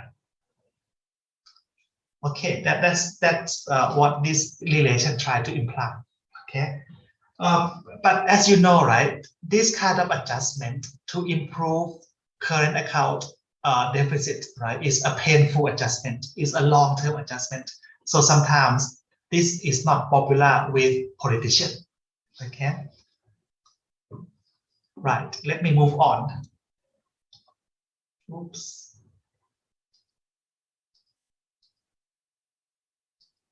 So these implications, right, that I mentioned about saving national productivity and things, right, summarized here. So let me skip this slide, right, since I have said already. Okay. Apart from trying to improve those economic fundamentals that we analyzed just now, right, and we also come to the conclusion that sometimes it's not popular, right, with politicians. So what else? What else do countries use, right, trying to improve current account deficit problem, right? Apparently there are two more. There are two more policies that they also use, especially in the short run, right? When trying to improve current account deficit, I guess one of the first policy people think of is devaluation. The idea about devaluation is to improve price competitiveness of the country, and therefore that will boost export, right, and slow down import, bring back surplus, right? Another popular policy is to use trade policy. Slow down import by having import tariff, import quota, or try to boost export by giving a lot of incentive, right, for firms, right, to export product, like soft loan, right, for example. With trade policy, the problem is that when we employ trade policy, right, trade restriction, basically, right, employ trade restriction, that could potentially create trade wars between countries. Therefore, trade policy doesn't guarantee success, right? It might trigger trade wars, and countries might fall into other problems later on. Okay. How about exchange rate policy, right? On paper, it seems okay, right? Devalue the currency to improve current account. But there is a counter argument called J-curve effect. This counter argument, right, say that trying to devalue the currency, right, might not improve current account balance, especially in the short run. Right? It might take time. It might take time for the current account to improve. So that means, right? Let's say, right, the y-axis is current account balance, right? And this is time. So we implement devaluation here. So let's get the current account balance at the time of devaluation to be 0, and then measure current account balance relative to that point to see whether it become better or become worse, right, relative to the starting point of the exchange rate policy. Now, what we expect to see would be that current account balance will improve, but J-curve effect, right, argue that in the short run, current account will be worsened first, more deficit, right, and after that, it will improve. So basically, in the short run, things will be worsened, right? And improvement takes time. Okay. This J curve and the graph look like a J letter. That's why they call J curve. This argument of the J curve effect, right, only work in certain situations. It doesn't work in all situations. Okay. So if your condition, right, if the condition of your country, right, is consistent with the assumption used by J curve, then this could be the result of devaluation. Okay. I just give you a brief explanation. Okay, you can see a more detailed explanation in a separate document that I post on the Blackboard system. Right, I show you later. So the idea is this: we know that, right, we have price of export multiplied by the quantity of export, right, minus price of import multiplied by the quantity of import. Okay, the idea about improving current account is that once we devalue the currency, right, once we devalue the currency,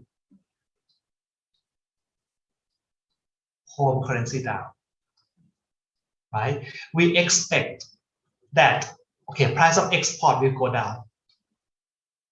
The value, I would say the value of export will go down, right? But what we expect in return is that the quantity of export will go up.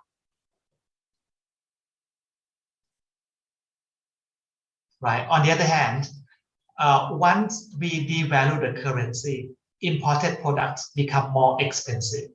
So the value, the price of import become more expensive. Right? And therefore, we expect the quantity of import to drop. So when we devalue, we expect that, right, the one on the left-hand side will increase on a net basis, and the one on the left-hand side will decrease on a net basis, right? And that's why current account could be improved. Okay, that's what we expect to see. But J-curve effect, right? J-curve effect argue that once we devalue the currency, the effect on price will be straight away. The effect on price will be straight away, but the effect on quantity will be slow. Meaning that the reason why quantity effect is slow is because human behavior is quite sticky. So when product become cheaper, they might not buy more straight away, right? It takes time for them to adjust behavior. So in a short run, quantity of import and export might not change that much. But since the price of export dropped already, right? So therefore, when you multiply these two, export actually dropped in terms of value. Import actually increased in terms of value. That's why current account deficit will worsen first. And after that, right, after people can adjust behavior, then the effect that we expect to happen will start to occur. But it takes time. It takes time. Okay. Okay, another point I want to raise is also that if this period is too long, if that period is too long, then foreign competitors could adjust their production, right? So if foreign competitor can adjust themselves, that hook up, right? That reversion of current account might not take place in the end, right? Because foreign competitor given them enough time that they can reduce cost of production and therefore compete even with devaluation of our currency. Okay, so these are arguments that devaluation might not work in certain situations, right? Okay, that's it for this topic. Okay, let me check the time. Oh, I only have half an hour left. Okay, give me a second. I have something for you to say, right? Can you open an extra document, right, called lecture 3 C dot BOP and J curve? That document looks like this. I think you might have it in PDF format, right? But I have it in Word document. We have this document. Lecture 3 has 2 documents, right? One lecture note and one that contain this table. Here, before I finish, right, I need to show you something.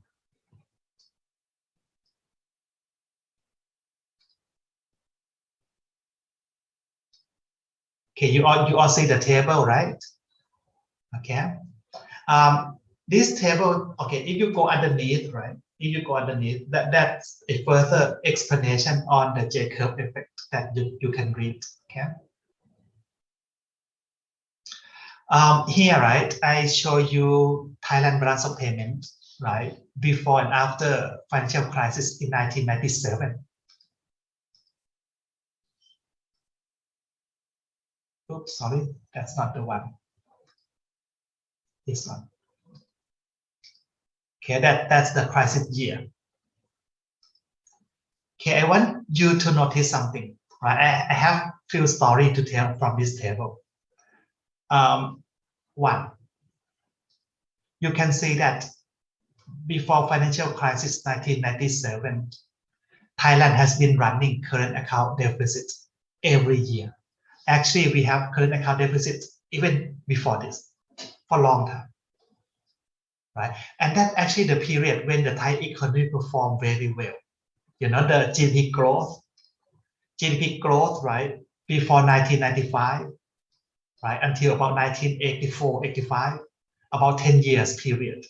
Our growth is about 9 to 10% per year. I think you never seen that in your lifetime, okay? But when we have high growth, you can see that we always have current account deficit, which is not a problem. It can occur when we have booming economy, right? But after the crisis, we know that our GDP growth is quite stagnant, right? Not that well, right? Even compared to neighboring countries, right? We always have surplus. So surplus in current account deficit doesn't guarantee good economy, right? Okay. Okay. Another thing I want you to notice, right? Another thing I want you to notice is that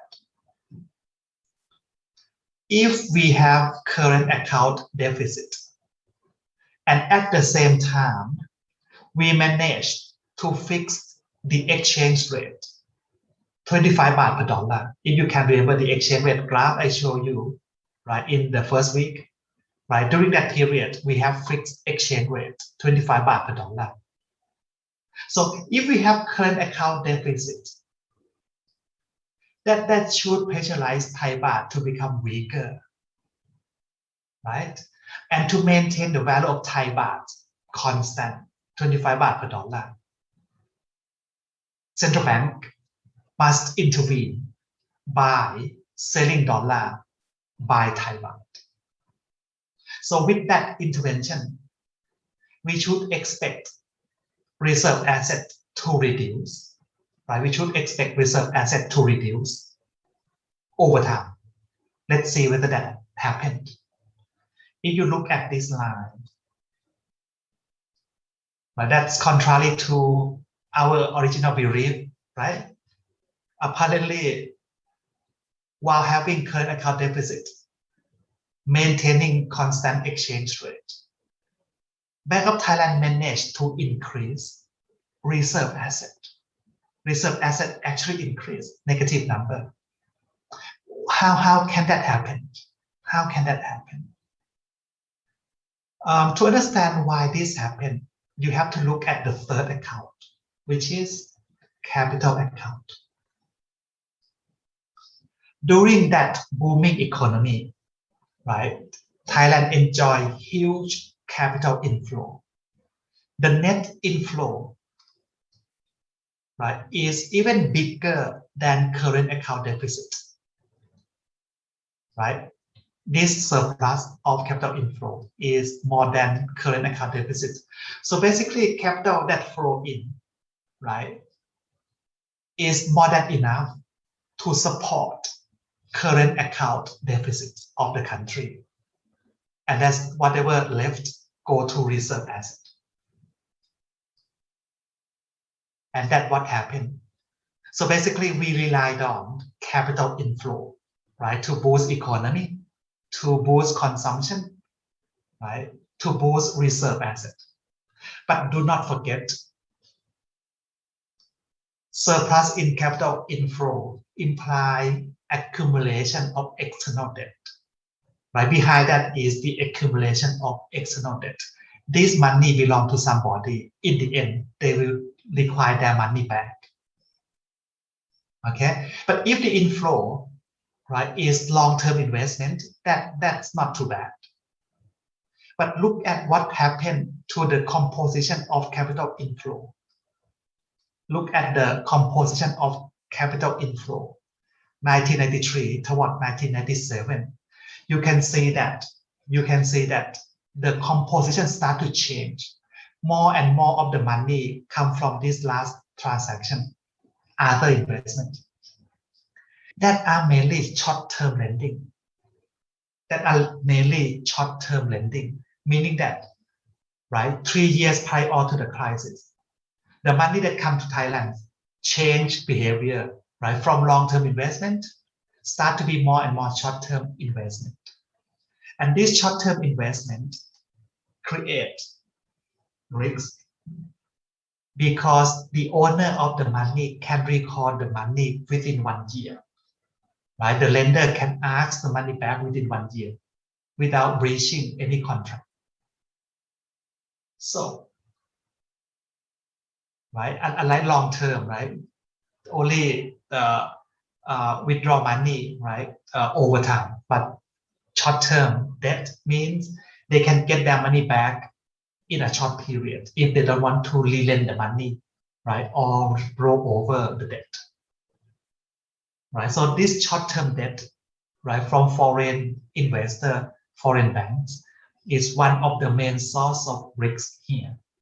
Okay, so in 1997, right, due to the lack of competitiveness, right, and that partly contribute to the openness of China as well. So Thailand exports start to be unable to compete.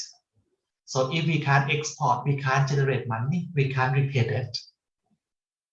So foreign creditors start to doubt whether we can repay.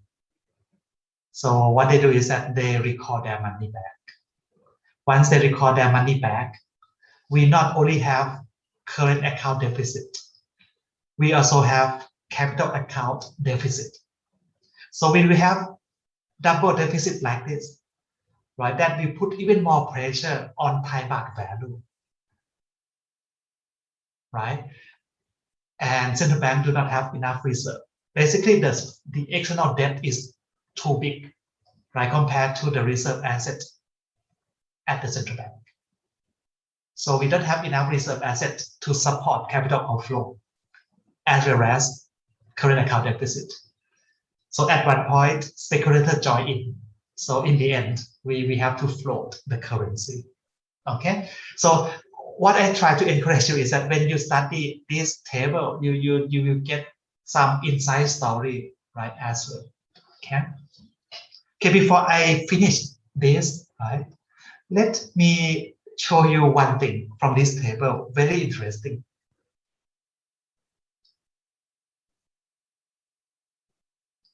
That line. That line is errors and omissions, right? I mean, the purpose of that line is to record discrepancy in the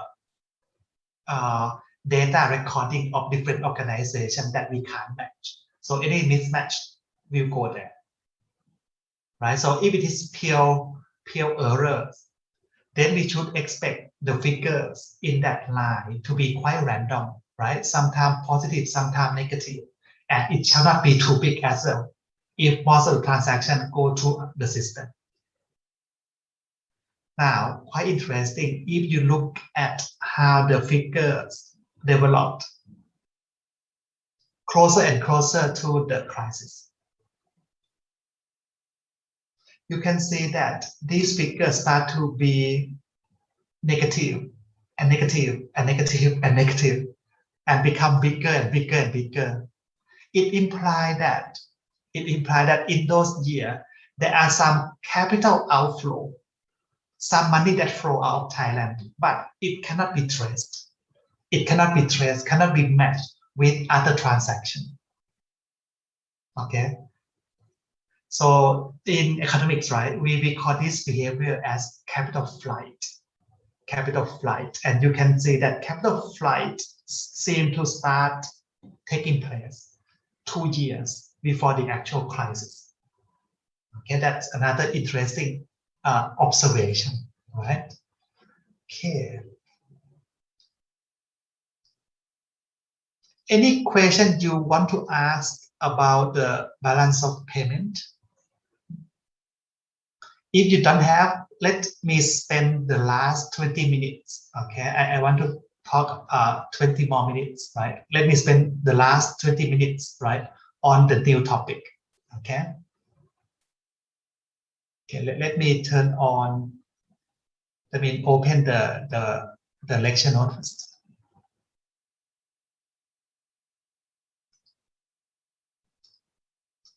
Okay, I would like to encourage you to read the textbook. Okay, the textbook contains a lot of interesting stories, right? That you, I think, will enjoy reading. Okay.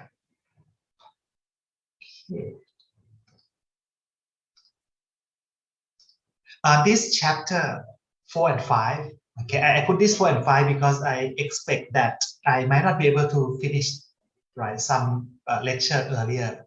Therefore, hopefully next week I would have enough time to complete this one. Let me read the question first.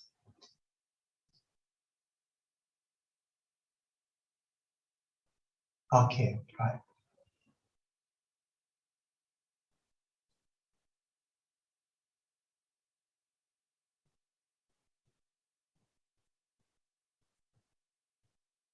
Oh, okay. So after the class, if you want me to explain the relation between current account, aggregate saving, and aggregate investment again, just I will stay around. Okay, so you can ask me after the class. The other question asked me whether the errors and omissions include illegal transactions. You are right. It could be. It could I guess it's most likely contain illegal transaction, because illegal transaction, right, most likely will not go through the system. So if it doesn't go through the system, especially banking system, it is quite hard to trace. You know, when politicians want to move corruption money outside the country, they will not transfer through banks. No? They have to carry in cash. And in the past, right, carry cash is quite difficult. What they do is that they turn cash into diamond and carry diamond instead, smaller, harder to track, right? And small piece of diamond value a lot. Okay, that's right. Part of that error and omission must reflect illegal transaction. I agree, right? Because it can be traced. Okay. Actually, if you really want to trace, I guess you can, right? But it cannot be traced using usual technique. Okay. That's right. We expect to use that line just to balance the BOP, but during crisis period, the behavior is too strange, right? Economists call that kind of behavior as capital flight. And it's not unique to Thailand. If you look at other countries, right, before crisis, they seem to observe the same thing. Okay. Yeah, but the original purpose of error and omission is just to balance out the whole account. Okay. Okay, right. I think I have answered all the questions. So let's, one more time. When you write to me, please write to everybody so that your friend can see the question. Okay, otherwise they will not know what I am talking about. Right. This chapter, right, 4.5. Okay, let me give you introduction before we finish today's class. I try to keep track of time. This chapter, right, is called International Parity Condition. Just a moment. There's something strange happened. Just give me a second. Oops. Okay, I got it now. Right. Basically, international parity conditions, right, contain a set of equilibrium conditions, right? This is a set of international equilibrium conditions.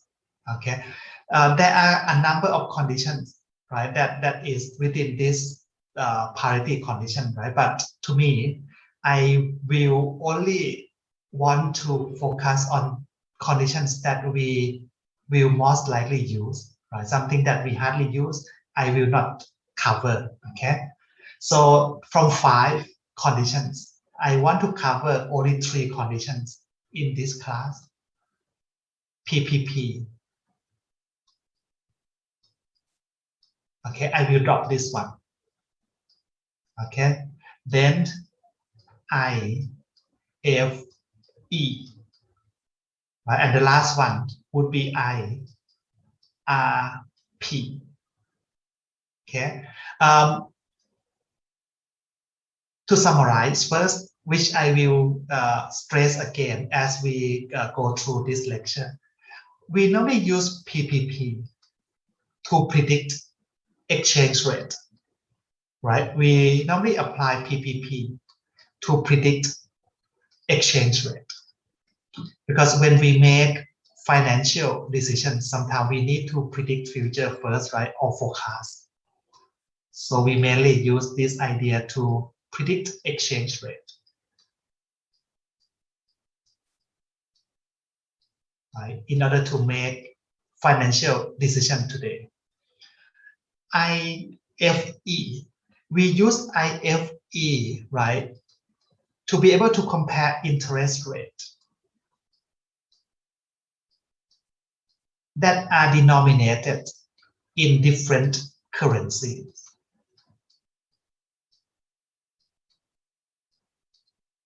When the 2 loans are in different currencies, you can't compare their interest rates directly.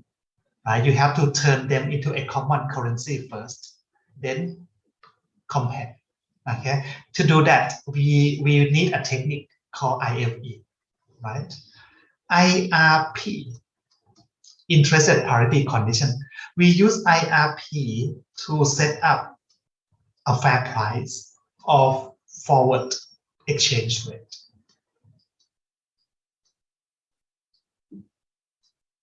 Oops.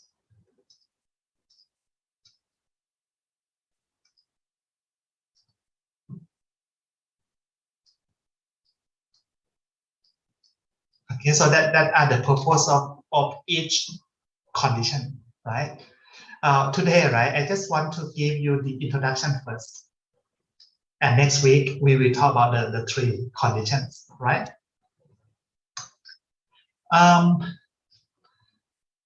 When you study economics, right? When you study economics, lecturers always use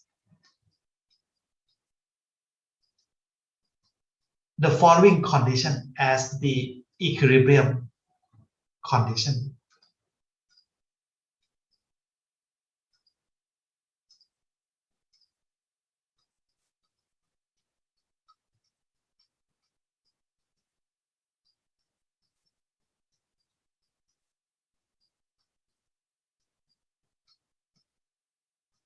Right, in economics, right, we always use quantity demand equal to quantity supply as the equilibrium condition, right? And we want to understand equilibrium because we want to make prediction, right? Right. The only reason why we want to understand equilibrium is because we want to make prediction, right? It's all about prediction, right, of what should happen next, right? When you study economics, right, lecturer always use this as the equilibrium condition. Apparently, that is not the only kind of condition that we use to describe equilibrium, right? There is another way to describe equilibrium that is called the law of one price. So as I told you earlier, international parity conditions refer to a set of equilibrium conditions, right? A set of equilibrium conditions in international markets, right? But the law of one price is used as the condition in this case.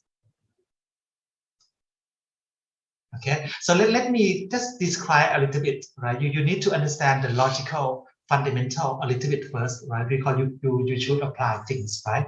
Because all this thing has assumption behind. So if the condition that you use doesn't fit with the assumption, then you know which theory should avoid, right? Should not be used basically in certain situation. So let me explain a bit about the law of one price. Okay, we use that as the equilibrium condition. These two are related concepts, right? Arbitrage and the law of one price. Okay, the law of one price say that in free market, price of the same product traded in two different markets. Price of the same product traded in two different markets should be the same in equilibrium.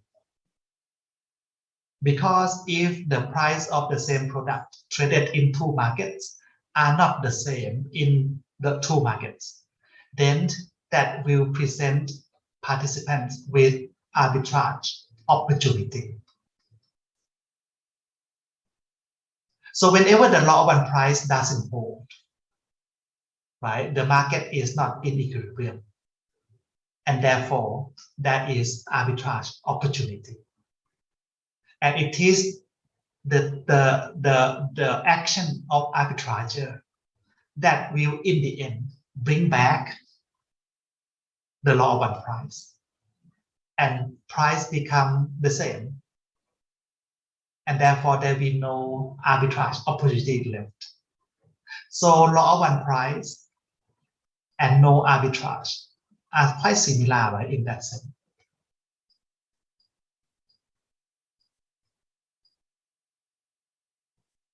Oops.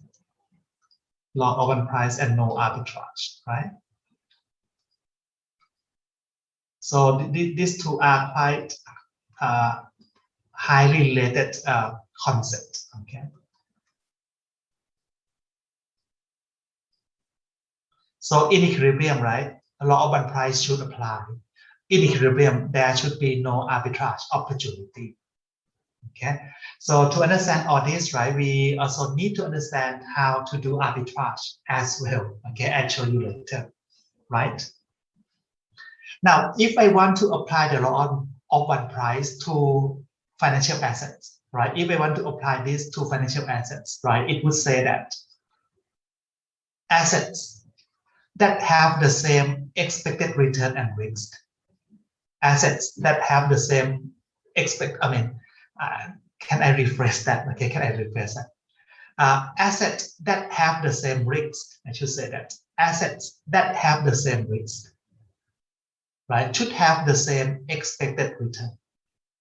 So assets traded in two different markets, right? If we have two assets and each of them is traded in different markets, then in equilibrium, the expected return on the two assets must be the same. Okay, the expected return of assets in two markets must be the same if they have the same risk. That's the law of one price if you apply to financial assets. Okay, quite interesting that this kind of simple rule, when we apply to different markets, we will derive different parity conditions. Okay, but before we do that, let me show you the law of one price, right? Using example first. Okay, page 5. Once we finish this, we almost finished for today.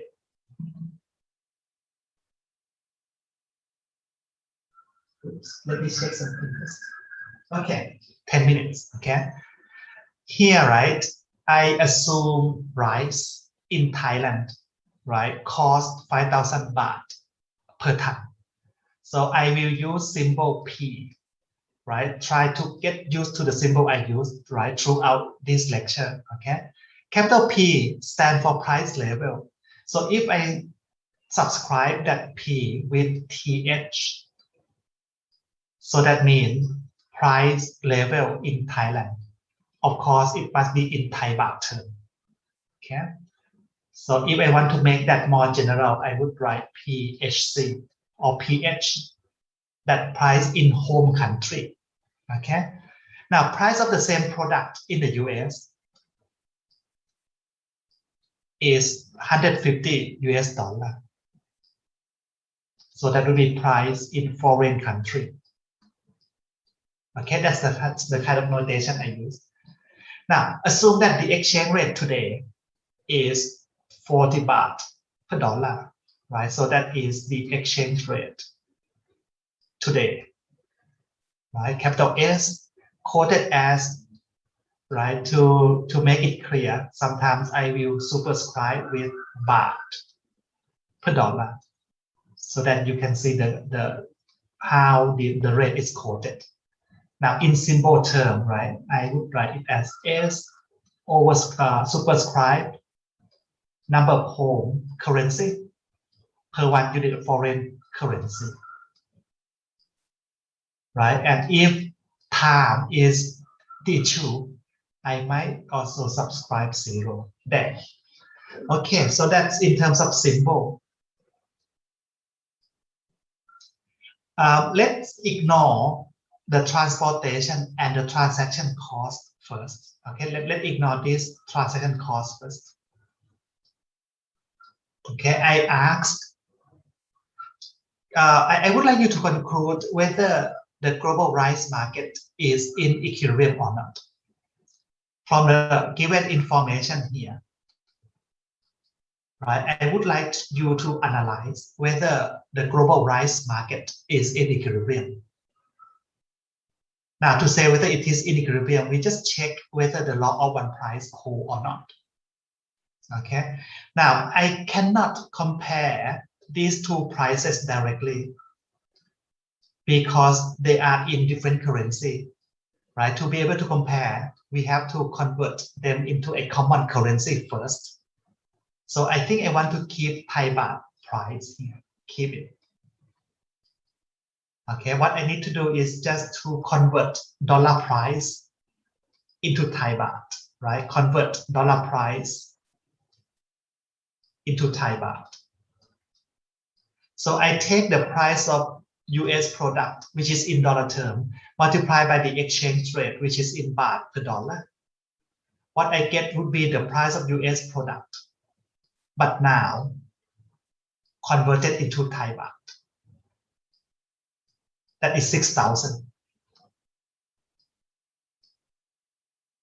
So according to the raw one price, the rice market is not in equilibrium because price of rice in two markets are not the same. Okay. Next, can you predict what should happen to the exchange rate in the future? Can you predict what should happen to the exchange rate in the future? The current rate is 40 baht per dollar. But I want you to analyze what should happen to that exchange rate. To predict what happened to the exchange rate, right? You have to think about arbitrage. Because when the raw one price doesn't hold, there will be arbitrage opportunity. So what the arbitrager will do is that they will do a lot of transactions at the same time. If you compare price in Thailand and US, right, 5,000 baht versus 6,000 baht. So price of rice in the US is relatively too expensive. In Thailand is relatively too cheap. So to do arbitrage, right, we have to trade without using our own money, right? That is the key. You don't have to use your own money at all to do this profit, but you ensure risk-free profit, right? No money needed, right? No money needed, but ensure risk-free profit. So how do we do that, right? To arbitrage, right? We buy low, sell high. So we buy Thai rice.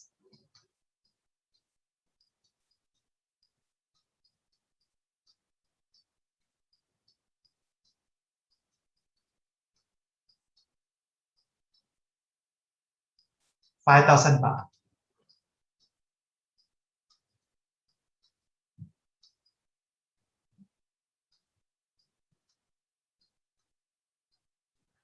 Now, how can I buy without having to pay money of my own, right? What I will do is that I will buy and sell at the same time.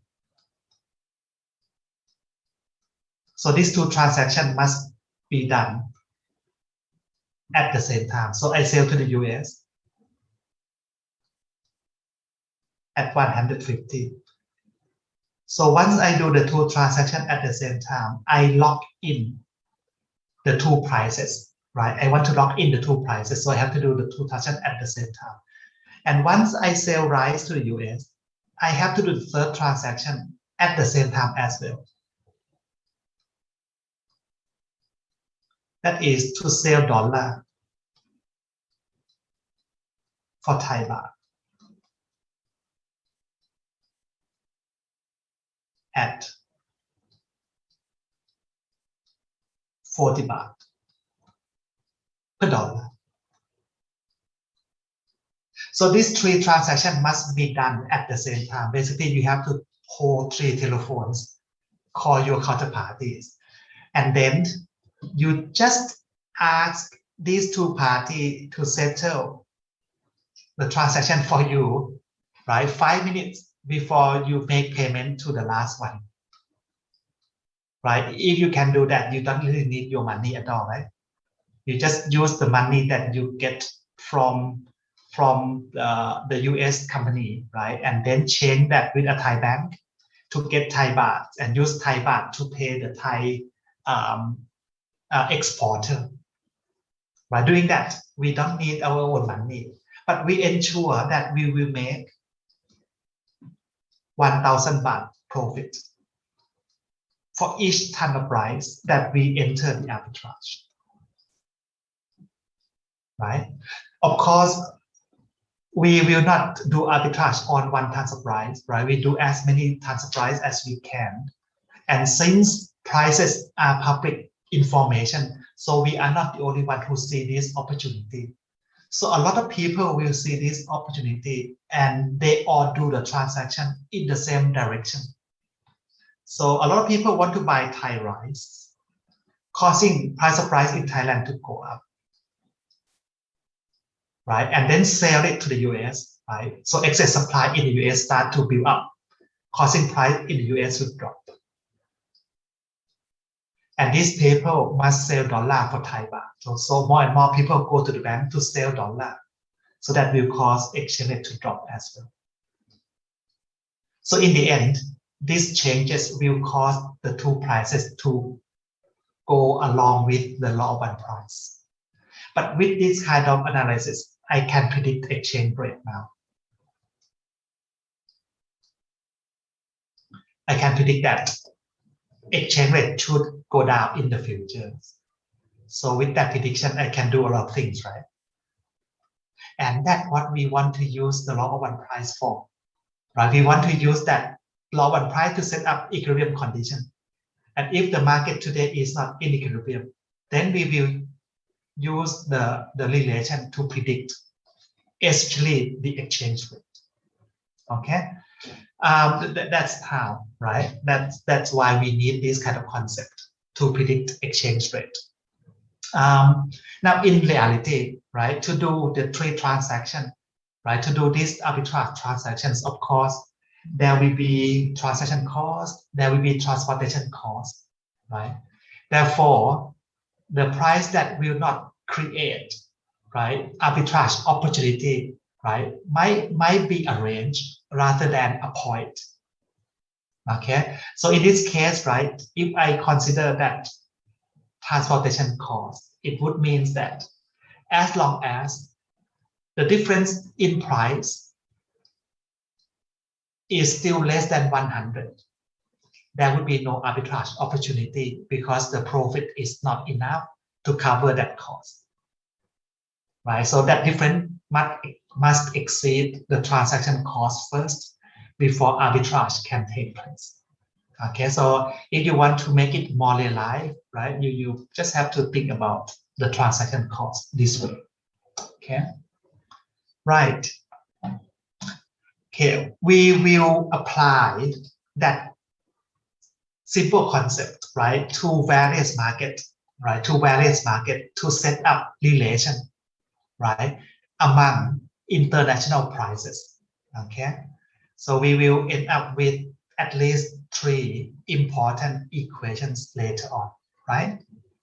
So I think today I want to stop here, right? When we come back next week, we will have to cover these 3 parity conditions. So make sure you read first before you come, because I learned that for a lot of students, right, this chapter is the hardest chapter for the first half of the subject. Okay. Okay, I think I stopped here right on time. Now, if you have any question, you can just turn on your microphone so that I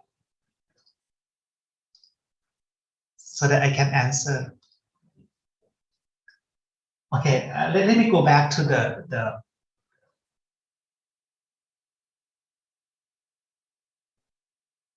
Oh, you are right. The arbitrage on single product will not change the exchange rate. That's why this one I just show you as an example, right? That's why when we apply this concept, right, to set up a theory, right, we will have to apply the concept to a basket of products rather than just single product. That's why we will not apply the law of one price on single product to predict exchange rate. You are right. We don't do that, right? Right. Yeah, your observation is good, right? That's correct. Okay. So later on, when I developed the relation, right, for purchasing power parity, I will have to apply the law of one price to a basket of goods, not just a single product. Right. You are right.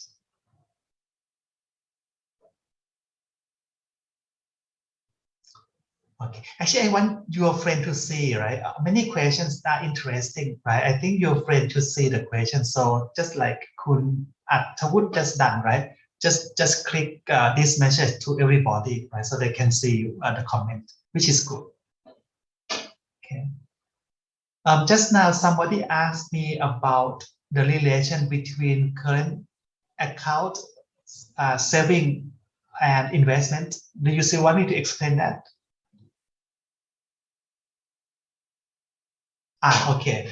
To explain that, right? Or for those who already done with it, right? You can leave the class, don't worry. I just try to explain this to your friend. He wrote the question to me.